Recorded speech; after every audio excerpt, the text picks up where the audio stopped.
What's up, everybody? My name's 12 Gauge. Welcome to my channel.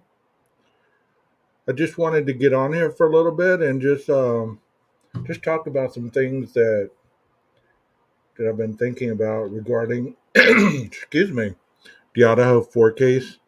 Was working with I was working with some insulation and stuff this morning, so my throat might be a little messed up, but I'm good regardless. So I want to say my introduction. If you're new to my channel, I hope that you're liking some of the stuff that you're seeing in the library, some of the stuff that I've been talking about lately. Even if you catch it on replay, you know, there's plenty of stuff in there. And early on, when I started my channel, I was going full force. So I was doing probably 2, 3, 4 videos a day, not a day, like a week. So there's a lot of videos in my library that haven't really gotten the views because they were so early on and I wasn't even really known to the YouTube streets. So if you want to take some time to go back there and look at those, understand it's funner to catch a live than it is to do a replay because especially when they're long and drawn out. But there is plenty of information in those. Another thing I want to say about the chat, please be classy, keep it classy. Please allow yourself to be heard. Everybody's opinion is valid. Um, I want to say something before I go any further is, be clear on what you type. If you're just typing in general or you're being sarcastic or something like that, please be clear on what you type. I don't want to um, read something and take it personal if it's not at me. If it's just a general statement.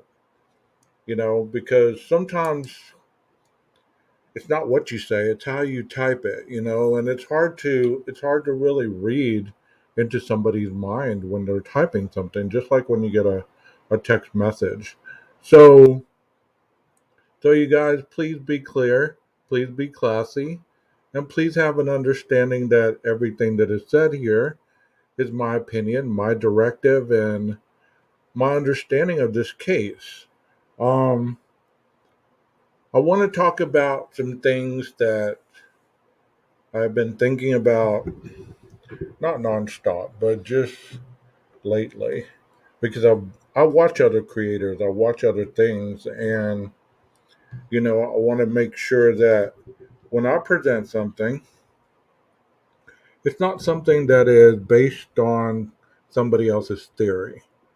So that being stated, I'd like to get into what I want to talk about today. Let me say hello to some of the people in chat. Let's see, Rondi, Paula, Justice, typically unique. Hey, how you doing? Happy Saturday to you guys. Tell Carlos I said hi. So, I want to talk about this picture right here.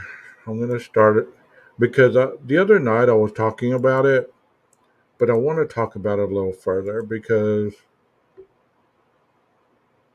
there's been such controversy over this. I hope that you guys can see that. Let me kind of blow it up a little bit. I know you've seen this picture 100 times, 500 times, 1,000,000 times, however many times you've seen this. But it always goes back in my mind into what is wrong with this picture. Like, many people try to convince me that this is the DoorDash order. That this is most definitely the DoorDash order. And that this was Xana's last meal before what happened. She ordered Jack in the Box, 12 gauge, no doubt about it. No doubt about it. It was Jack in the Box. Okay, well let's talk about it. Let's talk about it. Um, so in this picture, obviously you see a Jack in the Box bag, you see a seal or like a little name badge thing with her name on it, and it doesn't have a date, doesn't have a time. I ordered DoorDash the other day just for an experiment, and when I got my order, it came with my name, it came with the date, it came with the receipt, it came with the time I ordered it, it came with the delivery time, it came with all that. But as you can tell, see that little bit of red right here? It looks like this bag, if this was the bag, it was torn from this little piece right here. So this was folded over. See the crease? It was folded over and it was torn. And then whoever started eating it out of the bag started eating it, correct? So basically, what I'm saying here is one, we don't know what was ordered, what kind of food was ordered. Golf inspector, would you like to come up on panel and kind of co host today? Let me know and I'll send you the link. So, most definitely, we know that this didn't come from Jack in the Box because those of us that have been mindful enough to pay attention to the service industry, we noticed that this label right here is a Starbucks label, correct? Is it not? Okay, let me send you the link right quick.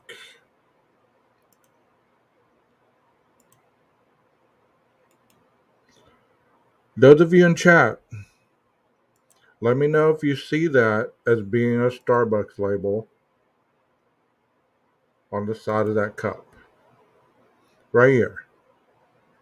We know that this is a Starbucks label because here's the star.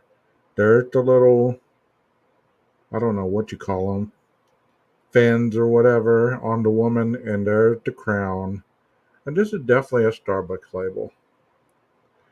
And I've never noticed this before, but there's part of the plant right here. And I talked to my buddy earlier, and he showed me the time, the differences when that plant was spilt. Hey everybody, let's give Golf Inspector General a nice welcome to the panel. Hi there. Good morning or good Good afternoon. morning. Sorry. Good afternoon. Good afternoon. You know, Golf, I've always been intrigued by this photo. I don't know hmm why. I know I've looked at it a million times, but something always intrigues me every time I look at this photo. You have any thought on the photo at all? I mean, honestly, yeah, since day one, we just assume that that's what it is, but we don't know what's in her room because maybe what she ordered that night could have possibly been in her room. So I don't put too much credence personally into it. Yeah. I mean, also, I would think that there being two different types of businesses advertised here on this sink, hmm they wouldn't be matched together. You know, like you wouldn't have Jack in the Box over here and a Starbucks cup here, and they be matching together. I Well, wouldn't. you can do bulk orders. So if somebody Yeah. wants this and somebody else wants something else, you can do that. But we're just like because it's you know, we know about the DoorDash order. We just Hmm. assume that that's what it is, and it comes from that night. Where, if you looked, I mean, their table is full of stuff, and there's probably a lot of ordering going on in this house, or was a Yeah. lot of ordering going on in the house. So, Yes. Yes. yeah. And even in the PCA, it's not very specific. It just hmm said she ordered a DoorDash order. I hmm think it would have been a little better for our understanding if he would have put, you know, what kind of restaurant that it was ordered from, you know. Yeah.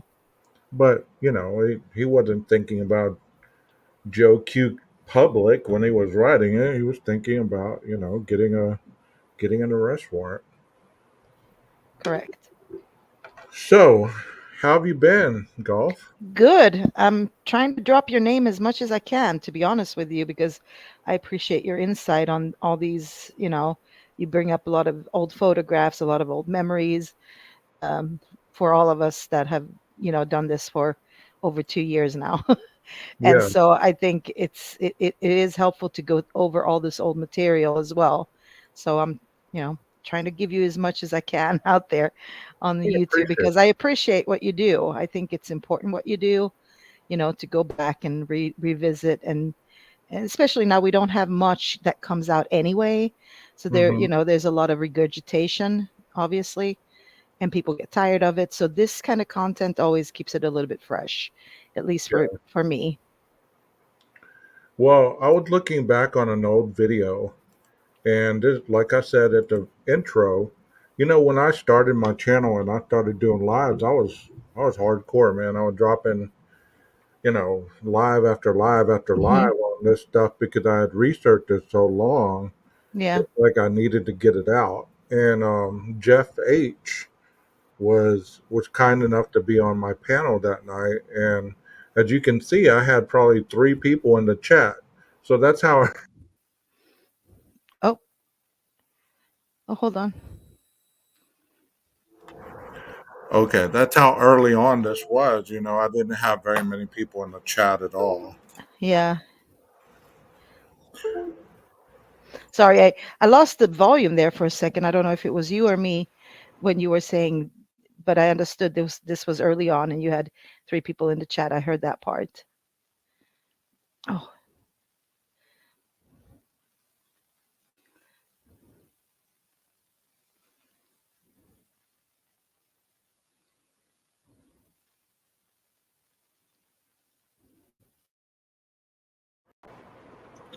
Okay, can you hear me?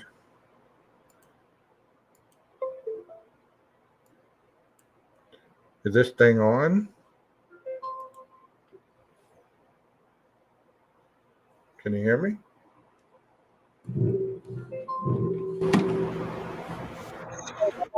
my audio keeps popping in and out. Okay, can you hear me? I can hear you now. Sorry. Okay. Okay, here we go. I want to play a little bit of this video because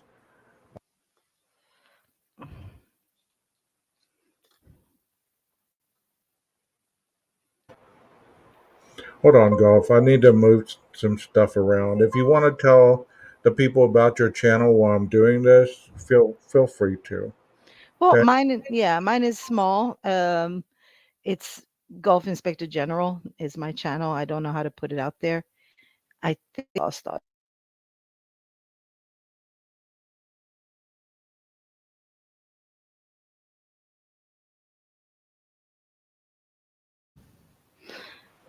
Guys, can you hear me? Yes, I can hear you. I switched my port. My audio port was wrong. Uh, Yeah, it's a small channel so far. I have 500 some followers there, subscribers, and I go in on Idaho 4, obviously, a lot, or has that's the only thing I've done so far. I haven't ventured into anything else, because that's what I've been researching too for all this time. And but I would like to venture into other things as well eventually. But I'm not doing it out of any other reason than just have a nice conversation about things we know about, what we learn about in this case. So far, I just stayed on Idaho 4. Exactly, exactly. You guys go check her page out. Rondi, if you could drop her link in the chat, please. Um, Golf Inspector General. She has a couple lives, I think 3 or 4 lives that she's done with some other creators that also have been on the platform for a while, and they have some good insight when it comes to the Idaho 4. So you guys go check her out. Mhm.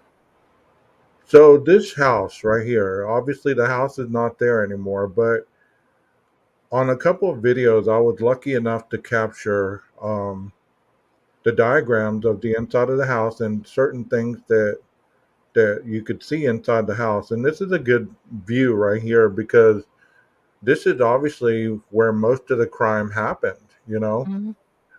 In the PCA, this is where most of the situations that went on. This is where it occurred. Obviously, whoever did the crime came in this way, went up the stairs, and then into the third floor, and then back down the stairs and around to this area. So when I was thinking about that DoorDash delivery, do you have any kind of understanding where the DoorDash might have been delivered, either the front door or the back door, Golf? Honestly, if I had to take a guess, and that's all I can do, Okay, right, is front door, because I don't think that anybody coming in and not knowing the area would venture into the backyard, right. unless they were specifically told, please go around the house. We don't know that, but I would assume front. Okay, so if it was, I'm thinking the same thing. Mm, So if it was dropped at the front door, and Xana was awake, as we've been told in the PCA, you know, at least up to 412. At least that's what they say. mhm. The police say. And the DoorDash driver came and dropped it off at the front door. Would um I mean, I would think that Bethany would have heard the DoorDash knocking on the door or ringing the doorbell or whatever. I Mhm. mean, maybe Xana did come down to get her own food, but at that point, the killer would have already been in the house, correct? We would, according to the PCA, yes. So the killer would have already been in the house. Mhm. So there was a lot of stuff going on during that time, and I've talked about that in detail on other streams. But there was a lot of stuff going on during that little short time span. Mhm. Apparently, Dylan was yelling, for people to be quiet. She was hearing, what appeared to be the dog and Kaylee playing upstairs. There was all kinds of stuff. So I was thinking this today, possibly when Dylan was yelling, possibly the killer didn't even understand where the yelling was coming from. And instead of understanding that this was a bedroom, if he knew the layout of the house, I mean, what would have caused him not to stop there on the way back down? Because it's right there to the right. Mhm. This would have been the next, in theory, this would have been the next room in line, not this one. This one's way back here, hidden off to the left, So I would have thought, okay, she yells up, hey, everybody be quiet, I'm trying to sleep. He finishes doing what he's doing upstairs, and he encounters Xana coming up the steps with her DoorDash order. And that at the point where she yells out, hey, somebody's here. And at this point is where the confrontation possibly happened. What do you think about that? Well, if that's true, um, that means that obviously Ethan heard that. Yes, And there's absolutely no way that Dylan, if she was in that room, would have not. yes, It would have been absolutely, I mean, you would have heard every detail of what was going on. yes. And I don't want to be rough or, crude, but you would have heard even the knife going in and out, right? Because she's right Right. there. This is a small house. There's another creator called Rory. He's boots on the ground. Hmm. He went there. He's been there a couple of times before and after the house was tore down. And the lot is so small you wouldn't even believe. You think it's a bigger house in your mind, but it's actually super compact. So if your theory is right, then there's no way in on this earth that she would have not heard that, Dylan. Yes, because we're looking at this through a camera lens, which kind of gives the opaque look about the dimension. It's almost a kind of fisheye view, so it makes it a little elongated. Hmm. I mean, if we were standing right there, it might not be this big at all. You know, there was a little table right here, and there was a mirror, I think, right here, right? Isn't that where the mirror with the handprint on it, or the? I think it was right here, that mirror. Yeah. Well, we can look at the photographs from when they were in and did the. You can actually see through that window pretty Yeah. clearly, and what to me looked like a body on the floor, obviously because they were stepping over something. Mm-hmm. So So yeah. yeah, go ahead. No, no, you're right. You're right. I'm just saying, like, if you look at that photograph, you'll see what was exactly there. The mirror, the lit up good vibe sign, and I think the other little uh, thing on they have there on the wall as well was there. So if you pull that up, you'll see that clearly. Yeah, and like there's been a lot of speculation because of this good vibe sign. When you went into this virtual tour, you could click on this or right here where this button is, and you could click on that and it turned the lights off. So you were able to see this in the dark. Hmm. And it's on another video. I thought it was this one. I put up the wrong video, but I'm gonna play a little bit of it. That way you can see some insight.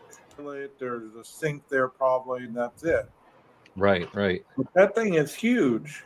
I saw this the other day, and it looked like it has a sink, a washer and a dryer, and a shower. So this thing is huge. Like you said, what if he was in here and then stepped out and, confronted the killer? It says this is where he was found. Interpretation of the affidavit. It says in ambiguous. Right. Some people think it was, that he was in the bed and that it's his red stuff that's seen outside the house. Yeah. And I've heard this too, that he was there on the floor. Don't you think too, when you think about, because a lot of people say, "Oh, this whole crime scene was contaminated." I did turn it off. I did turn the light off. Here we go. Here we go. Can I just say They before you can't start, possibly know any. Sure. that laundry room was on the floor where Bethany was, where her room was, just as an FYI. It wasn't on the second floor. Oh, okay. So that big laundry room is not on the second floor? No, it's down in the base, or what they call the basement, I guess, which Oh, is, okay. yeah. Okay, so she had that one like on the side of the house behind her room, and Correct. then there was that little bathroom in front when you walk in the front door, Well, correct? so you have the front door, and to my understanding, there's a room to the left and a room to the right. The one room to the right was the one where the golf clubs were, right? The Right. one that was empty, supposedly, nobody was in there. And Mm-hmm. then to the left was Bethany's room. And then I'm not sure where the actual that big laundry room falls in that, but it's for sure on the basement floor or the first floor. Okay. Yeah. Okay, that makes a lot more sense. I was like, that's a big bathroom to be on the Hmm. second floor. Yeah. No, that was not there. Okay, well, thanks for clearing that up. Um, Here is the dark view. I was messing around, so don't get too dizzy. Okay. Anything that happened because it's just totally contaminated. But the friend, it was Hunter that apparently found Ethan. Right. Don't you think if Hunter said, "Okay, everybody get out of here. This is," don't you think that everybody would have one? I don't know how many people that age really want to see this Right. and want to get out, or would they think to themselves, I don't want my fingerprints or anything connected with any of this. I'm getting out of here. So part of me. Okay. Jeff is talking about the unaliving, obviously down this Hmm. hallway. But right here, I thought it was very interesting that look how dark it is right here. You can see light, but only so far. The Mm. way people talk, I mean, I don't know. I'm no expert on lighting or anything like that. But like you said, the house was small. Could this light have illuminated more than actually what it's showing right now?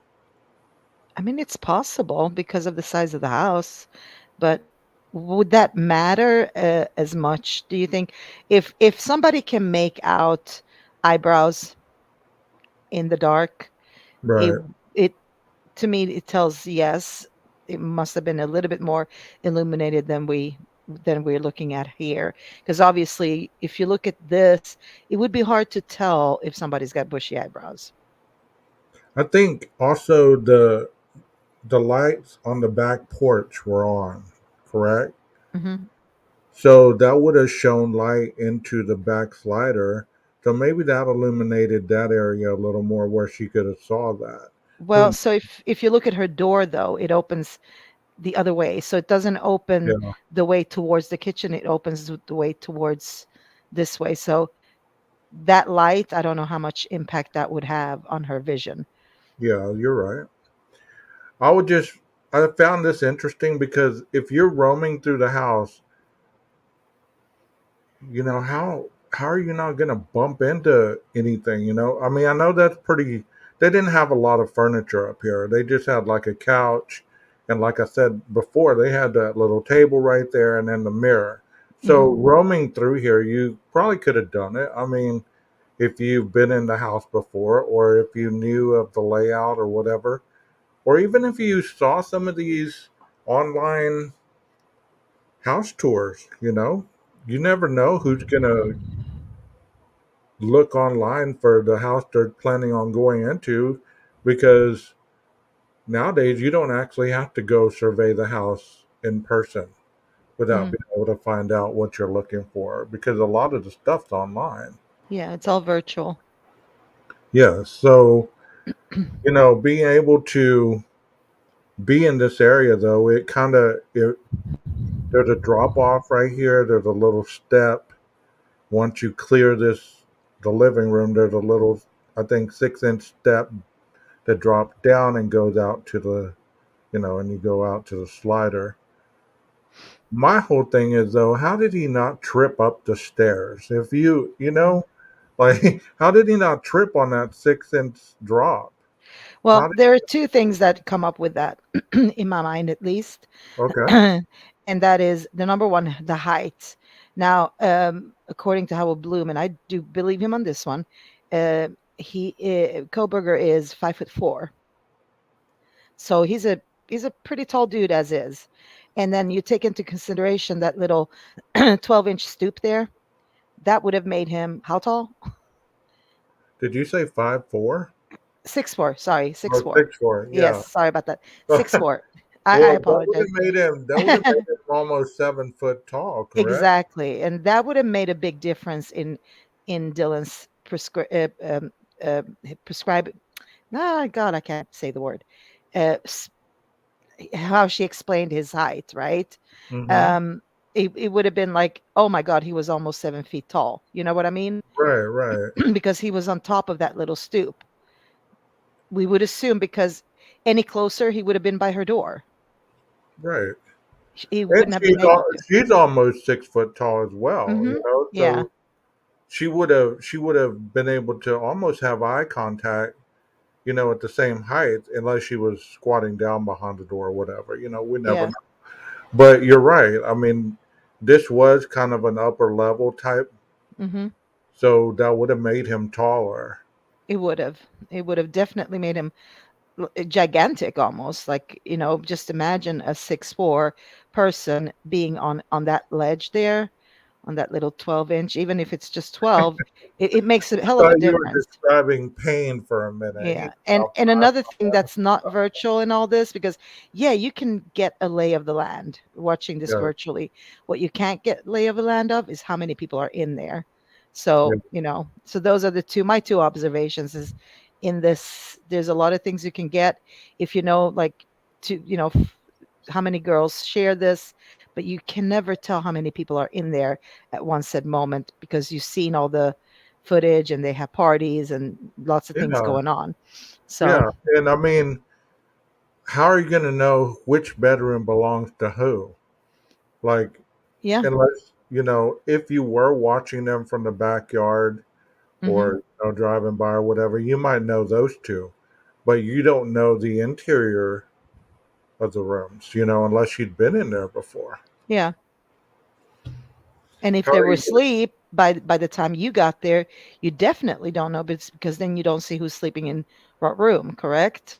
Correct, because wasn't he home until like 2:37? Mhm. Mhm. So you don't know if they have, like, if Dylan had a male guest over just chilling in with her. You don't know if there were three guys in that room and a girl. You just don't know how Mhm. many people were behind these doors. I mean, whoever did this took a big opportunity and a leap of faith that he wasn't going to get attacked once he opened the door. Mhm. That's why this for me is pretty hard to consolidate that it would be because I've thought about the theory of Koberger just, because a lot of times people kill, they don't have motive. They don't have to Right. have it. It's just a sense of they want to do it, right? And Yeah. I thought about that and I researched it and it just doesn't make any sense to me because in the amount of time that he would, it would have been a little bit hectic for him too, obviously. Of So course. it just I can't make it together. Like either the timeline is completely off. I mean, completely ours, like the original timeline, right? That I can maybe believe in a little bit more. But then, of course, you have over that long period of timeline, you have another problem as a law enforcement is how do you explain the two surviving roommates, right? Yes, exactly. Mm-hmm. Because you and I have discussed that original timeline, and Yeah. you heard it as well as I did. Whenever they first talked about this, it was anywhere between 3 and 4, right? Mm-hmm. Or a Correct. little That bit was the after original. 4. A little Yeah. bit after 4.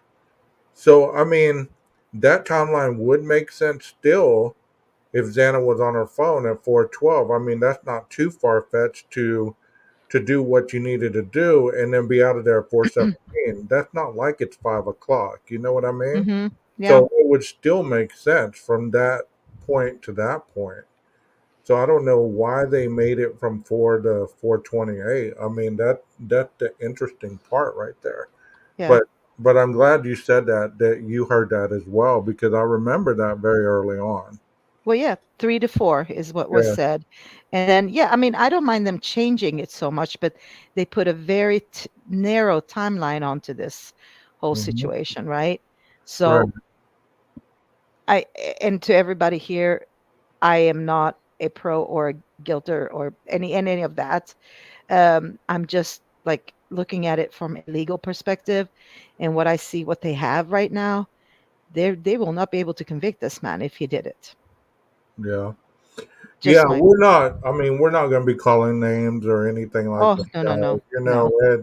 There's no sense for it, and there's no sense in getting in heated discussions in the chat or whatever. We're just talking right now, Mm-hmm. so y'all keep it classy. I Good. think everybody should hear, like everybody who's even thinking, Koberger is, oh yeah, they got so much against. I like to listen to that too because you get information and you have to somehow consolidate it, right? So Right. you can't just sit there and listen to people you agree with all the time because that's not how I learn, at least. I like to see both sides Very and good. then make a decision out of that. Very good I'm point. not going to find out who did this. I'm not out there looking at, the this footage, that footage. I'm just going by what we have legally right now and who we have legally right now. That's all I Um, go by. Nobody's acting up. We were just basically just saying for the Yeah. future. Um, One thing that I also thought was interesting is, whenever you're investigating a crime, when they came in, it was daytime. Hmm. How more difficult would it have been to go in your head and imagine that this happened in the dark? You know Hmm. what I mean? Like, how can you perceive in your mind analytically? Okay, well, this happened in the dark, so we're observing it in the daytime. Hmm. I wonder if they did any kind of investigation like at night, other than the people that we saw that went in there for a couple of minutes and left. I mean, I wonder if they were in there at night with like lights or whatever, just doing a different type of investigation at nighttime to get a Do you feel. know anything about crime scenes and when they do those photographs and stuff like that of crime scene Yeah. location? So Yes. is there a way to change the density to have it like night vision and change those settings? I've Um, never I've never heard of that, but that's not saying that they can't. mhm, I mean, I don't know if they did a 3D scan right off the bat, like, mhm, without telling people that they did a 3D scan, because then you can change it. I'm pretty certain that mhm. you can mess with the lighting and stuff like that. But as far as the videos and the pictures, I mean, I'm pretty certain that they stay where they're at Mhm. as you're getting them. Well, there's only one time I can remember, and maybe somebody has more information on this, but one time when the FBI, we assume is the FBI, went in there at night. They weren't in there for long, but they did turn all the lights on. So that's the only time I can recollect them being there. Right. Because like at any other crime scenes, whether it be, um, I mean, I've viewed a lot of crime stuff, and Hmm. if they're going to investigate a crime at night, they don't turn the lights on when they're going in the house. Even after they've cleared the house, they still Hmm. keep the house dark. So they're trying not to mess with any of the information that they could potentially find, the evidence that they could potentially find. So that just crossed my mind. I wonder if they did a walkthrough at nighttime. Well, if Interesting. they turned over every stone, that would have been something that they would have done, correct? Yes. So, but Also, they I did. was thinking, like, in this picture right here, it showed the hallway lit up, but Hmm. how do we know that there was a light right there? You know what I mean? Like, Yeah. I believe this is just my beliefs. I believe that all this area was completely dark except for the good vibes, especially if they were going to sleep. Why would they have the house lit up? Hmm. I mean, I would say that you're probably trying to um, condense all the electricity you're using. I mean, you're having to pay for it, so you're not going to keep the lights on all night long. So I I mean, can see why they would have those little lights on. I can see why they would if, you think there's only girls living in that house, right? Because Yes. of course Ethan wasn't living there. So I can see, maybe somebody's afraid of the dark and it's only girls living there that they would leave the lights on out of Hmm. precaution. So I can Yeah. see both sides, but yeah, either I don't think at that age you think about consolidating your energy consumption too Right. much. Right. It's more, That's when yeah, you get our age. You're yeah. like, turn the light Mom off. and dad will pay for it. So Right. I can just like imagine them, thinking more about being comfortable, which they should, obviously. They're Right. young, and maybe just like, oh, let's keep those lights on because it's safer, and. Right. So. So this is obviously Dylan's room, and I was talking about it in the video that this would, like you said, the door opened the other way. Like, had the door open this way, she would have seen the back of him, not the front. She Yeah. obviously had a good view right here because the door opened like that. And there's the footprint that they put on this house. I mean, somebody went through this 360 view and they put all the little subheaders like on the door. You clicked on it, it would say this is Dylan's room, blah blah blah. You clicked on that one, that would tell you a little bit about going up the stairs. You clicked on the latent footprint, and you would be able to it pull up information on that pertaining to the PCA. It was quite interesting. I mean, they've taken this off now since Mm, the house has been torn down. So another thing that I was talking with Jeff at this point, I was telling him, I've lived upstairs a lot in my lifetime, and I've always counted the steps mhm. because it's a mental thing. It's like if you're carrying stuff down the stairs, you have a mental, okay, I'm stepping 9 steps and then there's the bottom step. Well, if you're running up these stairs or if you're moving fast up these stairs, that's why I wonder if he tripped at all. Going up the stairs because there's two flights. There's these, and then you make a right, and then there's like another set of stairs.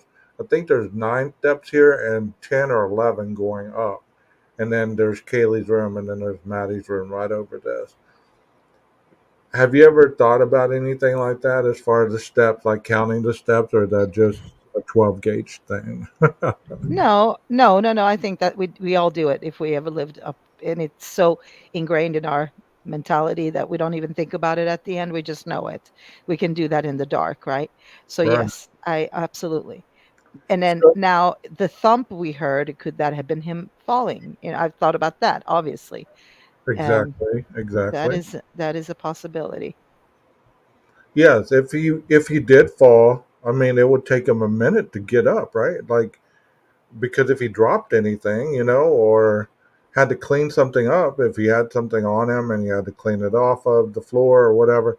And that's another thing. It's like there's been a lot of theories and opinions about the cleanup after the crime, like that night. Mhm. He had time to clean up. What do you think about that? Do you think he had any time to clean up after the commission of the crime? Like after Dylan saw him, saw the bushy eyebrows, would he have had any time to clean up after that, like on the way out the door? No, No. no, absolutely not. That would have been, if you think about this, what, 8 minutes, 8 to 10 minutes tops is what he Hmm. had. Not even that, like hardly. No, there's no way in hell. Right. Especially knowing that from what we heard from Steve Gonzalez that Kaylee had 50, just only Right. Kaylee had that. And then we heard that Xana was brutally attacked as well. So, how many minutes does it take for a person? Do you really have time for a cleanup to that extent? I would say absolutely not. I believe whoever did this had a mental clock. They might have even been wearing a timer on their wrist, like Hmm. full military gear type stuff, where it rings, okay, time to move on to the next level or time to do something else, you give yourself so much time. I could be wrong, but also one thing that doesn't make sense to me, and at the 8 hours the next day, what would they be cleaning up in 8 hours? Like people make it sound like there was a double um, plan to, okay, the crime's going to be committed, and then once you leave, we're going to give you a couple minutes, and then we're going to start cleaning up in 8 hours. What could they be cleaning up in 8 hours? Honestly, if they did, that would be something that would have been very obvious to law enforcement when they came in. Number one. So I don't know about that. The only thing I can imagine when it comes to cleanup is perhaps they were running around being frantic and, upset and didn't know what to do, stepped all over everything. And then Hmm. they tried to, like, oh shit, we stepped all over this and let's try, Right. that's the only way I can consolidate it in my head that they would do something like that. And as I say, it would be obvious, and it's hard for law enforcement to come in and you know in press conferences say that yeah, these people were frantic. They cleaned up after themselves because they got scared, obviously, and they don't want to be in the one getting finger pointed at. They couldn't say that because that would have uprooted everything, right? All Correct. theories would have been, oh, it's the surviving roommates, right? People are like that. Exactly. Would also, do you believe that Dylan stayed in the room all night, or do you think once she felt safe enough, that she went down and stayed with Bethany? I don't know. I Okay. honestly, I don't know. I would have personally, if I had, I would have been super afraid for a long time, obviously. It would have taken me quite some time to pull myself together to even dare to go out of my room. But Right. if you don't hear anything, anybody out there, you might take that chance. I don't know if she wanted to take that chance, because obviously if you do take that chance, it is a chance that somebody's still in there. She don't know if there's one person or more. So I think, I wouldn't doubt it if she didn't, if she was The so reason, afraid.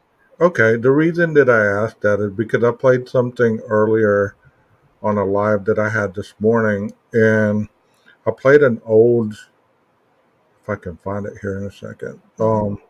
While you look for that, I'm gonna just say one more thing though. There is another thing that I don't like, and you can actually text 911. So if they were afraid of making noise or anything like that, they still had that option of texting 911. I didn't know that. Yeah, you can text 911. You don't have to talk to anybody. Wow, I did not know that. Oh, maybe they didn't either. I don't know, but I don't know. Okay, I'm going to pull up this video. And this is why I was always wondering, because I heard this early on, and I thought, why would the reporter state this unless she got it wrong? Twizzle's in the house, by the way. Do what? Twizzle's here. Oh, hi, Twizzle. Let me play this for you guys. Um, Hi, everybody that joined the chat. Swamp, I notice you're here. A lot of different names are here, so thank you for being here and chatting. Listen to what she says right off the bat. Roommates who survived were also likely asleep, but that they were in the basement. And when they woke up, they thought a roommate had passed out, initially calling friends over, who discovered a much more sinister scene. This morning, police in Moscow, Idaho, revealing for the first time that before a 911 call was made, the two surviving roommates of a deadly rampage that killed 4 students summoned friends to the off-campus home, telling authorities they thought someone on the second floor had, quote, passed out and was not waking up. What I do know is that they woke up later in the morning. They recognized that something was amiss as far as they believed that the roommate wouldn't wake up. They called some friends. The friends came over. They called 911, and that's when the officers arrived. Police say multiple people spoke with the 911 dispatcher before an officer arrived. You have victims with multiple stab wounds. How does that translate to my roommate's passed out and won't wake up? So I haven't seen the scene, and I'm not exactly sure what they saw in the morning. But what we believe we know is that when they woke up, they believed that the roommate was still passed out, wasn't responding, and they Wasn't called some responding friends. to what? I'm not sure. Detectives do not believe anyone at the scene was involved in the crime. This TikTok roommates. Okay, she asked some good questions there Hmm. because I've always wondered that myself is how the hell do you get an unconscious person from somebody that, potentially stabbed up? Hmm. How do you get that? Well, I mean, all that he said here, I'm taking the spokesperson, I can't remember his name now, who she interviewed.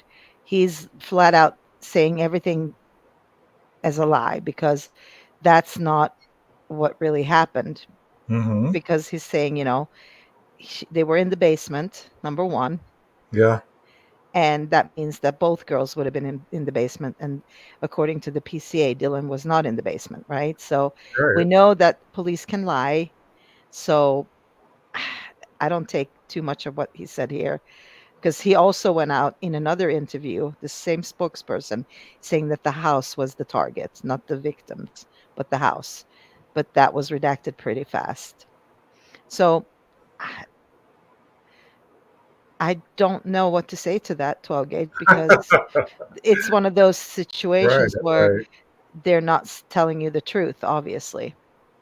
I mean, it's disheartening that any other press conference that we watch, they're very transparent. They're very, this is what happened. This is what we came upon. This is what the public need to know.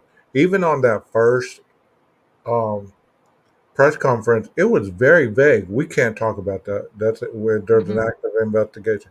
We can't talk about that. While other law enforcement are very open to what they found or what they saw, I mean, I just don't understand the secrecy of it all from the very beginning, but I guess I'm not meant to. Maybe it's down to experience as well. They didn't want to. mess up the investigation, right? So Yeah. they just don't want to talk about it. But they did say a few things that is totally against the PCA. Yeah. So I don't know. I don't know how I to mean, take. also, I had heard that they just went through an internal affairs investigation where they were awarded so much money because of some of the maliciousness that they did in other cases. Hmm.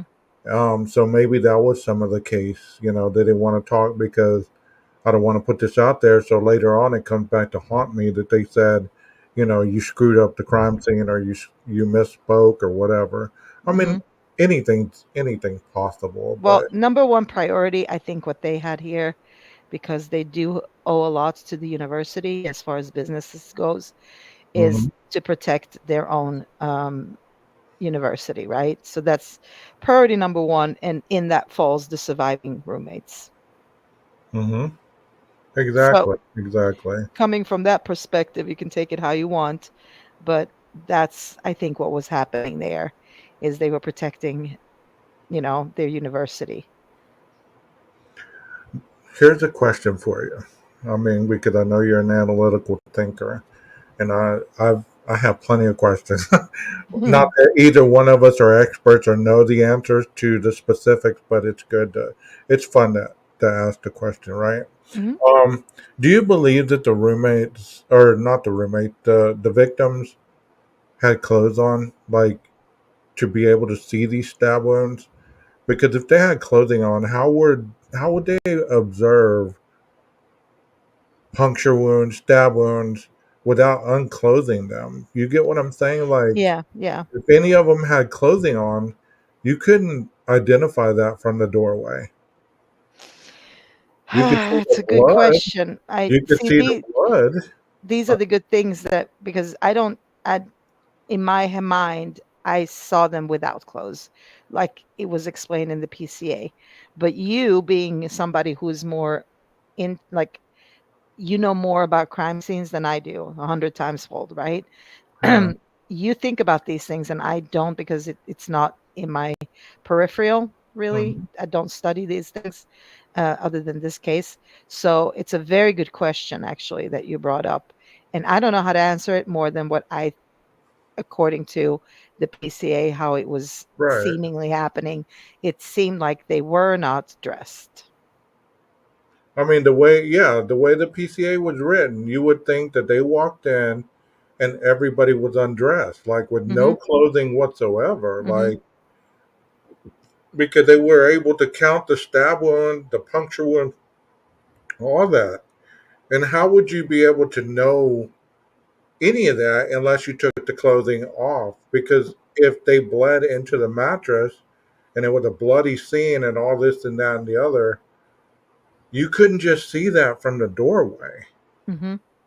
Even, I mean, because Kaylee's mom and dad came later on and said, she was slumped over there in the corner of the bed. Mm-hmm. So if she slumped over, how'd you see anything?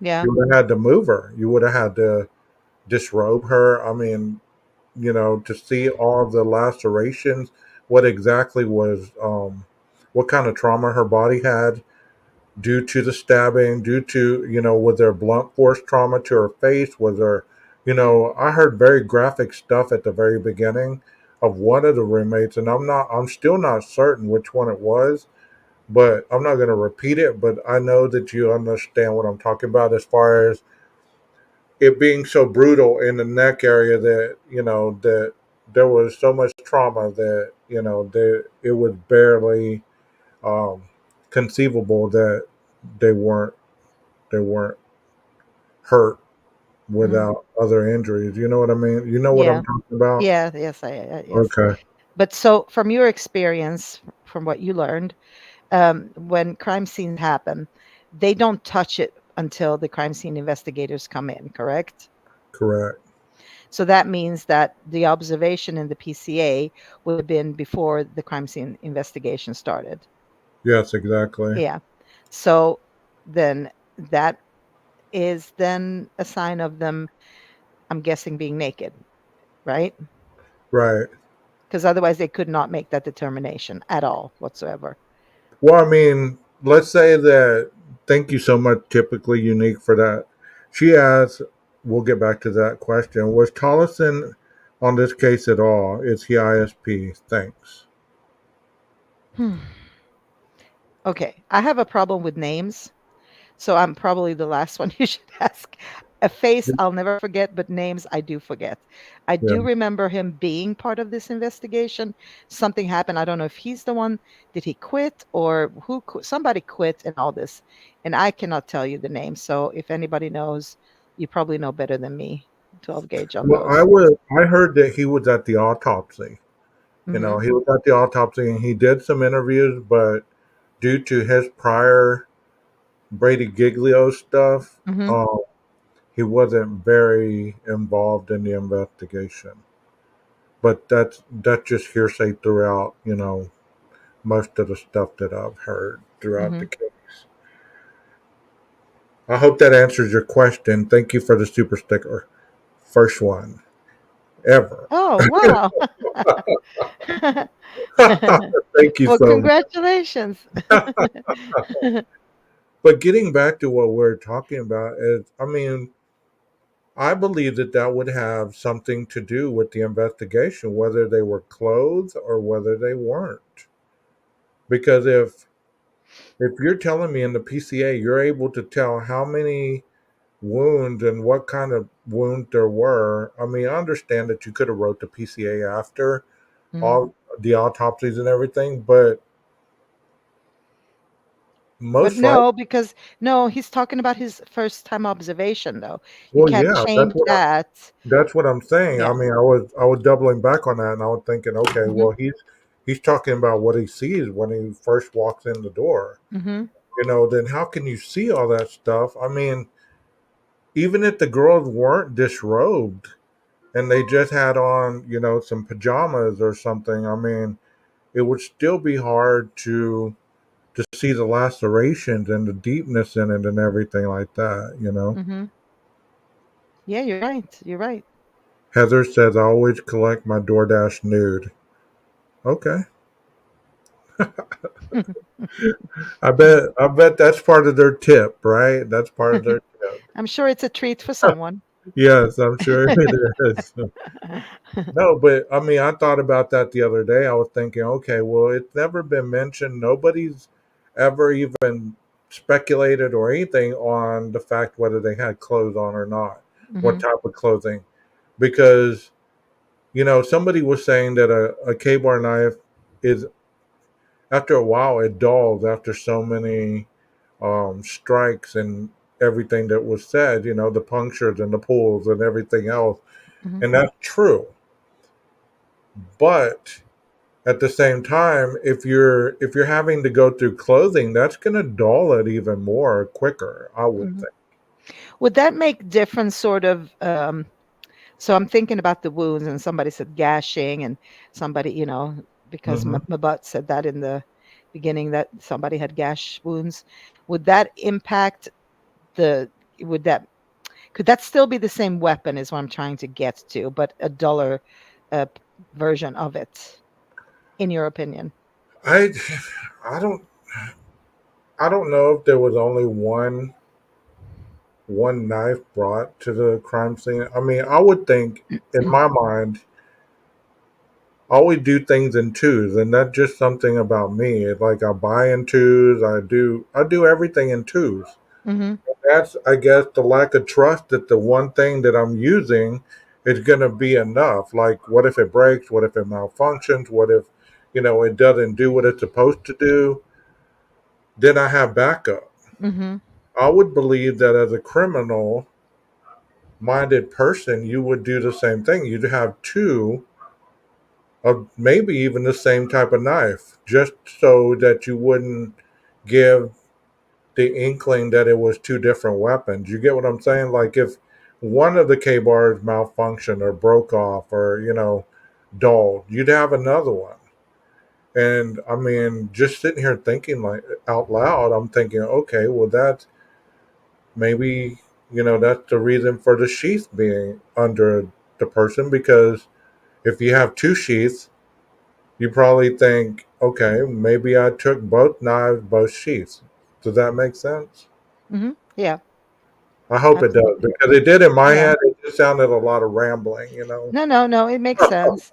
But, these are the things I'm sure that you're more familiar with when you watch Yes, cases, right? Is yes. how a criminal thinks and how they sort of, backs themselves up or maybe not. Who knows? Um, Well, I mean, Abbott was describing some of the wounds as punctures and tears. So, as I've described in some of my other videos, and I've only gotten this from watching mhm. and researching, is the tears happen whenever you you puncture by stabbing, and then you twist and pull out. That is tear. So, So that's intentional. yes, that's intentional. Okay. That way, that there's a lot more damage done that way, and it's harder to repair those types of injuries than just the stab wound. Like Mhm. the stab would be clean, the the tear would you tear more stuff pulling it out, and it'd be harder to put everything back together, so to speak. I'm Would not that trying to be to very graphic. you would that indicate more experience or less experience to you if somebody did that? I mean, it's hard to tell because, like I said, everything is online. You can do a lot of research on how to, demobilize, how to take somebody out without the certainty that they're not going to make it, and this, that, and the other. So it's like I would say that if an individual that did this was really hell bent on doing it, he did a lot of research. He or she did a lot of research on exactly how to kill somebody and how Mhm. not to make sure that they weren't going to live through it, because there was a lot of viciousness as far as what the coroner told us and what Mhm. we later learned, that even if 911 would have been called, they wouldn't have been able to be saved. Mhm. So that's the sad part about it. They went in to make sure that they weren't going to have any possibility of these individuals living through these situations. Mhm. That's awful. Well, so what you're explaining to me though is seems like maybe somebody with less experience did this, because if somebody with a lot of experience who's done this before, let's say, a seasoned one person, he knows Mhm. exactly where to go in, puncture what he needs to puncture out. He doesn't have to. We say he, it could be a she, obviously, but just as a he, could have like don't need to do all that like puncturing extra to make sure that it really Right, sticks, right? Does right. that because as you're talking about it to me, it seems like okay, had this been a more experienced person, they would have known boom, boom, boom, boom, boom. There, Yeah, next, boom. there probably wouldn't Yeah. have been as many stab wounds. Mm-hmm. This sounds like somebody went in and was uncertain where the organs were to hit and were just stabbing all over. You know what I mean? Mm-hmm. Like most people know, and I mean, I guess they would know that if you're going to take somebody out, you start by one of these. You slice either one of these carotid arteries, and the rest is fairly simple. You don't even have to really stab that in depthly. But this person did. I mean, it was either with anger and fury and retaliation, Mm-hmm. or just pure rage. I mean, it was something that, because 54 times, that's a lot. Mm-hmm. And any other crime that I've heard about, the more stabbings, the more personal it is. Mm-hmm. So whoever had the most stab wounds was that person either got in the way of the intended person being hurt, and they took out their rage on the fact that they weren't able to complete what they were intending to do because they were having to deal with this person.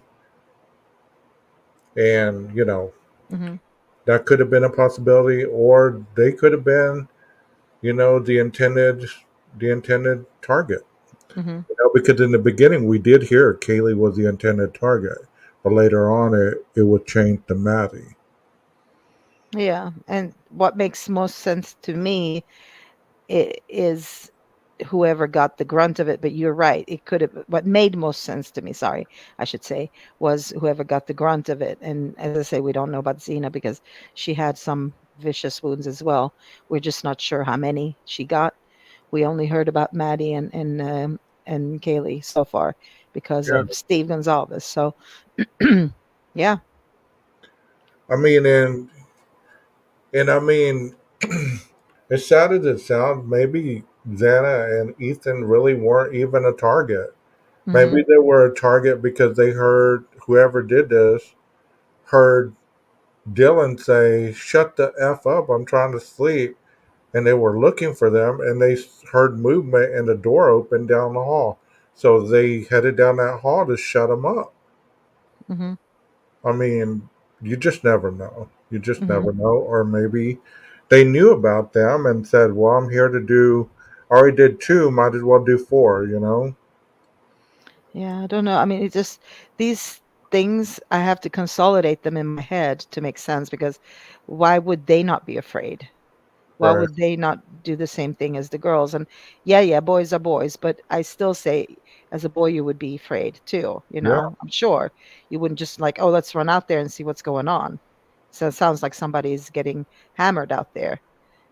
I I don't mean, think so. I always thought, and this was early on. I don't necessarily think this now, but early on, I thought it was two sets of teams. I thought there were two parallel crimes going on at once. It's almost like there was a team taking out the two upstairs, there was a team taking out the two downstairs. And because it's more sensible to hold one person back while somebody's getting stabbed, and then you stab that one and then you move on, than for one person trying to hold one person down, stab them while the other person, like, how did Kaylee not jump on this person's back? How did she not scratch him in the face? Hmm. How how did she not do any of that? I mean, because as you're stabbing Maddie, she runs in or she's already in there. She's not just gonna lay there. She didn't seem like she would be somebody. And as human beings, we're programmed to survive. So you would be fighting for your life, if not your best friend's life. Hmm.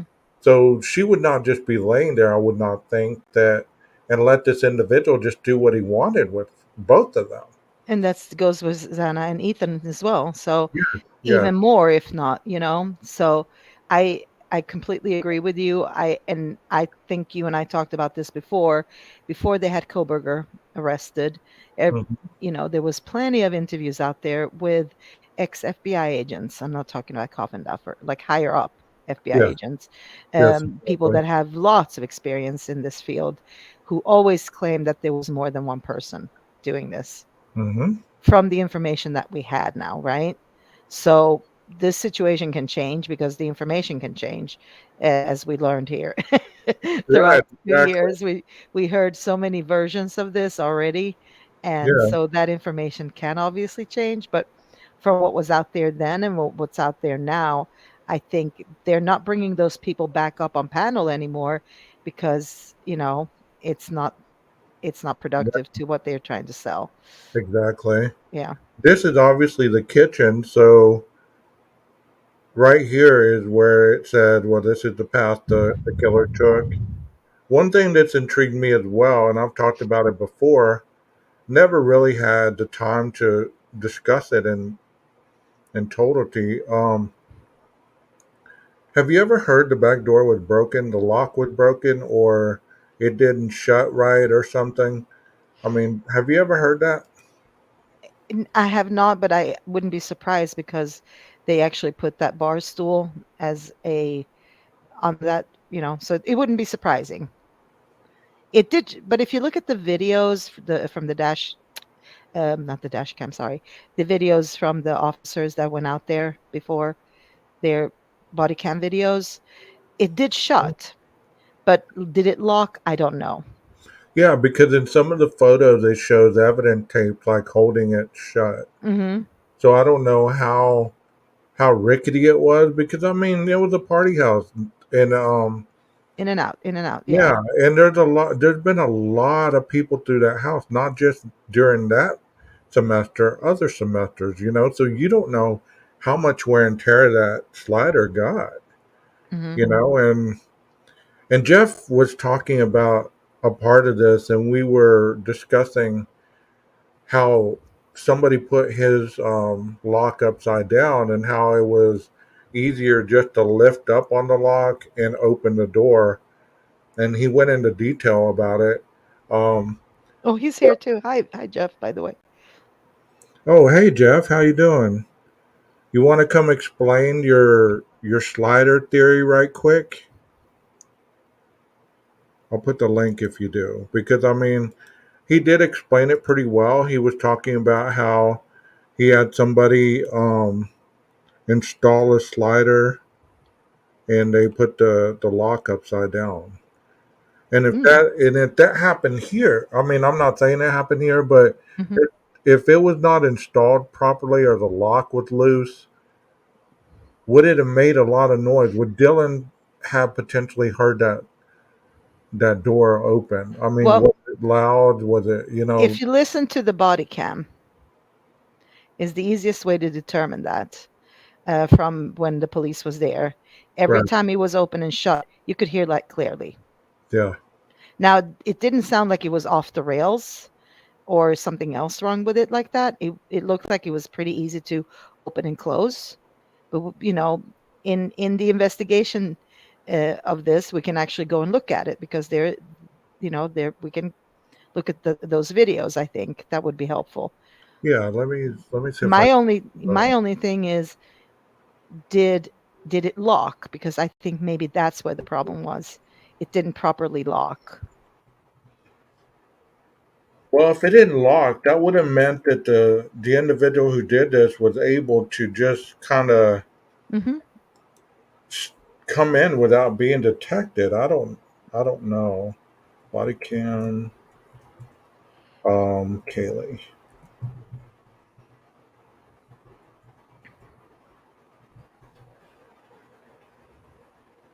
I think I understand what Jeff was meaning, but that would that not make like a weird kind of off the rails sign, like Hmm. sound or something like that when you pull and push? I don't know. I mean, we're gonna watch this, and this is from Court TV. Hmm. Um, so you guys kind of pay attention to the way they come out the door. Do they lift up on it? Let me see. Without the commentary here, let me get to the part where. Okay, because they came because of loud music. Downstairs to the back deck. Interesting.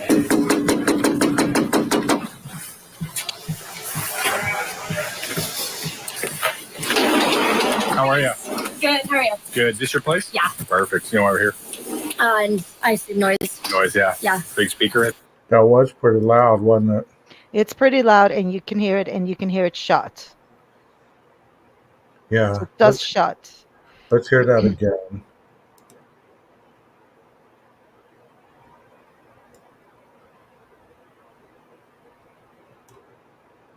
Back deck. Interesting.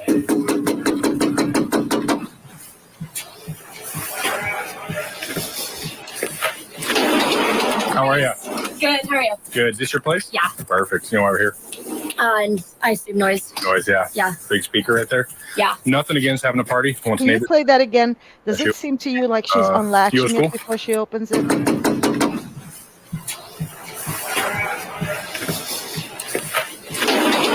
How are you? Good. How are Did you you? hear that? Good. This your place? Yeah. Did you hear she unlatched it? Downstairs Yeah. to the back deck. Interesting. Hold on, let me slow it down. That way we can see it in slow mo. Maybe that's slow enough.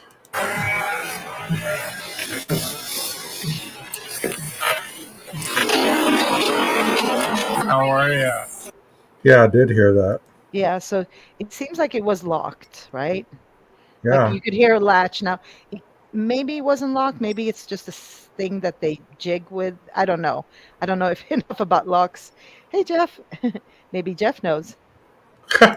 Hey Jeff, y'all Oh, put your hands how you together doing? for Mr. Jeff H. Oh, Hey. please, thank you. Just throw money. Don't applaud. Just throw money. Mr. Jeff H, the man, the myth. Yeah, I'm telling you, I would love to know if that door was truly locked, if its lock was working properly. Because basically, my lock was upside down for like over 2 years, and we had no idea. And here's the basics of it. You think it's locked, but from the outside, you just grab the handle, lift it up about 1.5 inches, and slide the door right open. That's. I was just looking. I know I was going to do a video, and I can probably find some of the video clips. I shot a video of that phenomenon. I shot a video of me fixing the lock and replacing it. I just never edited it because I just never. I can't really tell for sure if that's the case here. If I had a video clip that said yes, their lock is upside down too, then I thought it would have been an interesting video. But other than that, it just seemed like just speculation, and I'm probably wrong. I mean, I might be the only house that has the door upside down, lock upside down. Now that it is right side up, it's fine. So I don't think so, Jeff, because I come across it in my life as well, where I've been to people's houses that have that same issue. So it's not uncommon. I don't think so. But we just assumed from them putting out the bar stool, right, that there was something wrong with that lock. yeah. Well, I do have actually 12 gauge. You can tell because I think I got that text from my friend that I think I can trust with stuff that this friend knows. Which one do you want me to read? Or the well, we don't have to read it, but it's I sent 12 gauge the text. I have a friend that has I think I either purchased or just was given access to Derek Shook's photos. He's the photographer with Fox News Digital, and I would have bought them too, but he said they'd be $5,000, and I couldn't fork that up. So, but the thing is I forgot what we're talking about now. Man, the lock. No, but it was something else. What were you about to say? 12 gauge. Oh, I was going to ask you, did you hear when she opened the door, did it sound like it unlocked to you as well? There's some people that, Golf said she heard it. I kind of heard it. Some of the people in chat heard it. Let me play it again. You tell me. Yeah, play it again. I think I was getting my mic ready. So. Okay, here we go.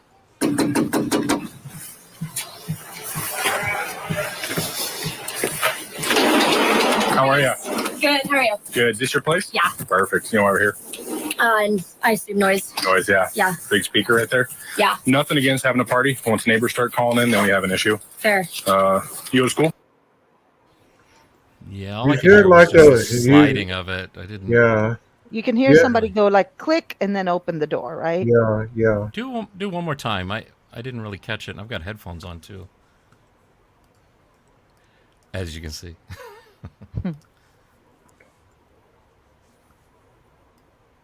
I know mine doesn't make any kind of noise.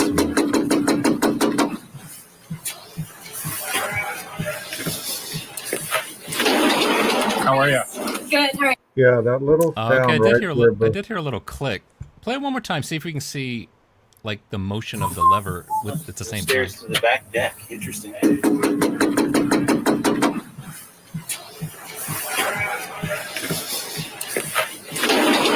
How are you?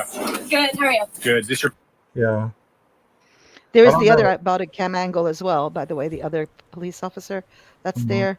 I don't know how much we can see from that one or if even anything, but there is the other angle. But I Yeah, can that- clearly hear it, like Yeah, I do click. hear something, but I don't see her Mhm. hand moving like up from the lever to the top of the handle. I do. Maybe if you went frame yeah. by frame on that. I'm gonna pull up the clip too and see.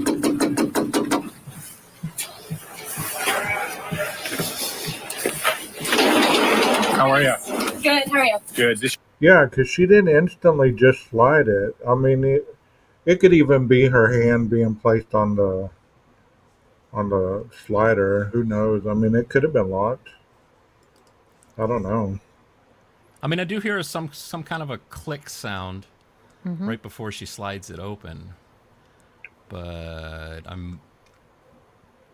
don't know if What it's do good y'all enough think, for chat? if it's good enough for me yet. I'm still looking. It's still jury's still out. No pun intended. Mm-hmm. You know, another thing that I want to really talk about a little bit, and I've been thinking on this because I had a good conversation with somebody about this the other day. Um, you ever notice how Hunter is always in the mix? Like he is always around in these body cam videos. You know, he's almost in every one of them. Mm-hmm. What's he there protecting? It's almost like he's the mother hen. He's protecting something. Like even right here, is he protecting Kaylee, or is he keeping her from saying something that maybe he doesn't want said? You know, it's almost, you get what I'm saying? It's like, what's he protecting here? Why is he always in the mix? Where's his girlfriend? Why isn't he with her all the time? That's a good question, but it's all theorized, right? Of Because course, of we course. don't know. We don't know. Like, is he protecting what he's got invested in there, in somebody or something? We don't know. We can only speculate. Of course. And Of course. so it's a hard one, 12 gauge, for me at least, to go down the rabbit holes of those things. Yeah. I mean, I thought that because, he's always in the mix. Mm-hmm. Like, I understand him being there because Ethan was supposedly living there. I get that. I get, Mm, hanging out with people that you know and your friends and stuff. But to be always in the mix, you would think you'd see other people answering the door or, yeah. like he answered the door and spoke for the house, him and that other guy. Well, it could be age thing as well, right? So if they're out for underage drinking, who's always around, who's got the right age would be Hunter, and then that fellow that opened it together with him, the front door when the other body cam. So Right. it could be that, it could be as innocent as that, as like, oh, let's send the guys that are still sober, maybe not so tipsy, and they have the right age to drink, Yeah. you know. I mean, it just seems to me like, bro, lighten up. Go do whatever. Isn't there a bar right there that she kind of moves out of the way? See that bar under her arm? Don't those things Yeah, have I a mean, bar? no, that's a See that? reflection of the. I think that's the top of the couch being lit by the sun. The back of the couch is dark because the sun's not hitting it, but the top of it is Yeah, but bright because of the reflection. they do have a bar usually, right? Yeah, I've got like a wooden stick that's the length of that. But here's the thing now. The thing that's troubling with this in trying to prove something, this law and crime clip or the body cam clip comes to you with the audio out of sync. So the clip you were showing, obviously somebody took it and synchronized the audio. Did they do it, exactly right? So, but even if we take the sound factor out of it, I mean, that first frame, do you see? I think I can see her fingers. So I think her fingers are reaching for the handle. And she seems to be like her body position is like it's still heading in the direction of the hand, like from inside the kitchen. So I'm not getting a sense that she approached the door, stopped, flipped the lever, and then pulled. I'm getting the sense that she just. Actually, too, if we want to see, all we got to do is really go backwards to just before that, before she comes up, and see where the lever is. Okay, so the lever is up, which if the lock is installed correctly, that means it's unlocked. And see the Which one's way the lever? that little tiny, this little guy right here, it's pointing upward. Oh, okay. And so up in a properly installed lock is unlocked. And see, the thing is, mine was backwards for 2 years or more. Still to this day, when I look at my lock now that it's installed correctly, I still go and because it's backwards now. It's still taking me a while to get used to that up is unlocked. Up has been locked forever. So, but Okay. let me see. Yeah. You're probably right about that, Jeff, that it's upside down. But I don't know if those kids know about that, to be quite honest with you. Yeah, and let me show you. I think I can show this without. Wait, Hey, did doxing. you see your alter ego on the screen earlier? People were Oh, saying Jeff had short hair then. oh yeah, man, I'm in need of a haircut. My wife was just telling me just the other day. Yep, I need a haircut. No How come I flowered can't? shirt today. No. Oh, that's my bandmates are always giving me this hard time. I got this blue shirt. It's kind of a Hawaiian shirt. This dark. I Yeah, always wear it. It's my lucky shirt. It's just the most comfortable of my shirts. that's understandable. How come? Okay, here's Google Photos. This And is some interesting stuff, I believe. I mean, even though you've probably seen it a lot, but Chad, I so hope let you me are read this. enjoying the presentation. If you are, please hit the like button. If you're new to the channel, please click the red button at the corner of the screen and there's the subscribe button. Yeah. So this is when my lock was backwards. You can see that little lever comes out, that little claw. When it comes out, that's locked. See, so for me, down was unlocked. That's incorrect. And I can find other videos to show you, but see this little lever here, it goes over a thing, and it hooks it. So if it's upside down and it hooks the thing that keeps it shut, all you have to do is lift the door up that much, the length of that claw. You just lift it up and slide the door right open. When it's the other way around and see if it's hooking, you can't lift up because it's blocked by the thing that locks it. And so there's no way to go up. There's no way to go down. Your door is safe. Anybody that wished to do me harm, you had 2.5 years to do it. Now the door. But also don't forget, I got this little guy here too. Nanook, he'll bite you. Yeah. So So that little hook right there keeps it from opening up. yeah, That's let me the see if lock. I can. Let me stop screen. I might be able to just keep this whole photo album open. Let me just make sure there's nothing that doxes me. You And just you never have a know. dog I'm called always Nanook. Nanook. Yeah, I'm always Nanook, taking that's a pictures. beautiful So name. yeah, that's the name he came with. He was named after the dog in that movie Lost Boys. Hmm. That Let me was a good see. movie. Bookmark bar.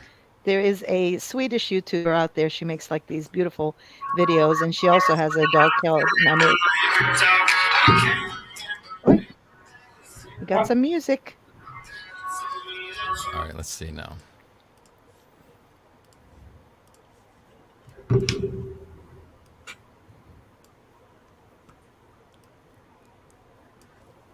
Okay, so this one here is where when the lock is correct. So you can see now the claw is pointing in an upward direction, Yeah. and the lever is down. So now down is locked as it's supposed to be, instead of the way it was prior to. So is your Hmm. slider a lot quieter than theirs was? Yeah, it doesn't make a click or anything. It's well, also too, I have it kind of tightened down. I think inside of here I put an extra washer because I Mhm. found that now if you wait, what did I? Oh, I know. I was bragging to my wife that it was fixed, and she was about to go upstairs. And I said, "No, no, check it out, check it out." So from inside the kitchen, I said, "Look, it won't open anymore." I shook it real hard, and then I slid it open. It's like crap. it's still, it's still, but it's just because the lever was kind of sitting. It was down, was locked, yes, but it was sitting there kind of loose. So if you Yeah. just shook it, you could shake it to the point where it popped up enough to.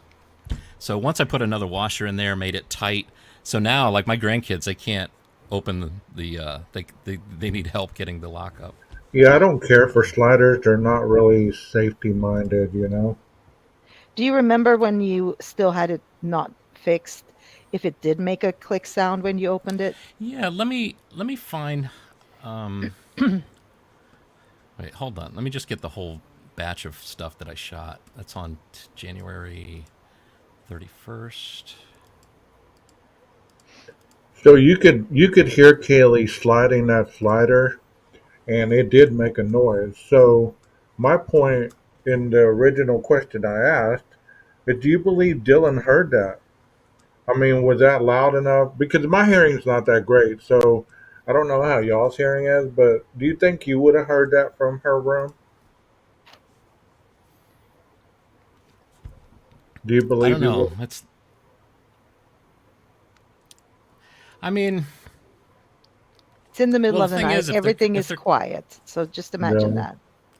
if they're coming in, I mean, like when I go for a walk with the dog and we come in through for the to the back of the house, I take one look at the door, look at that lever, and I know instantly if it's locked or unlocked. So I know if I have to walk around to the front of the house. Anybody, and I think even somebody parked in a car in the back parking lot with a pair of binoculars could probably see that lever and say, that door's locked tonight.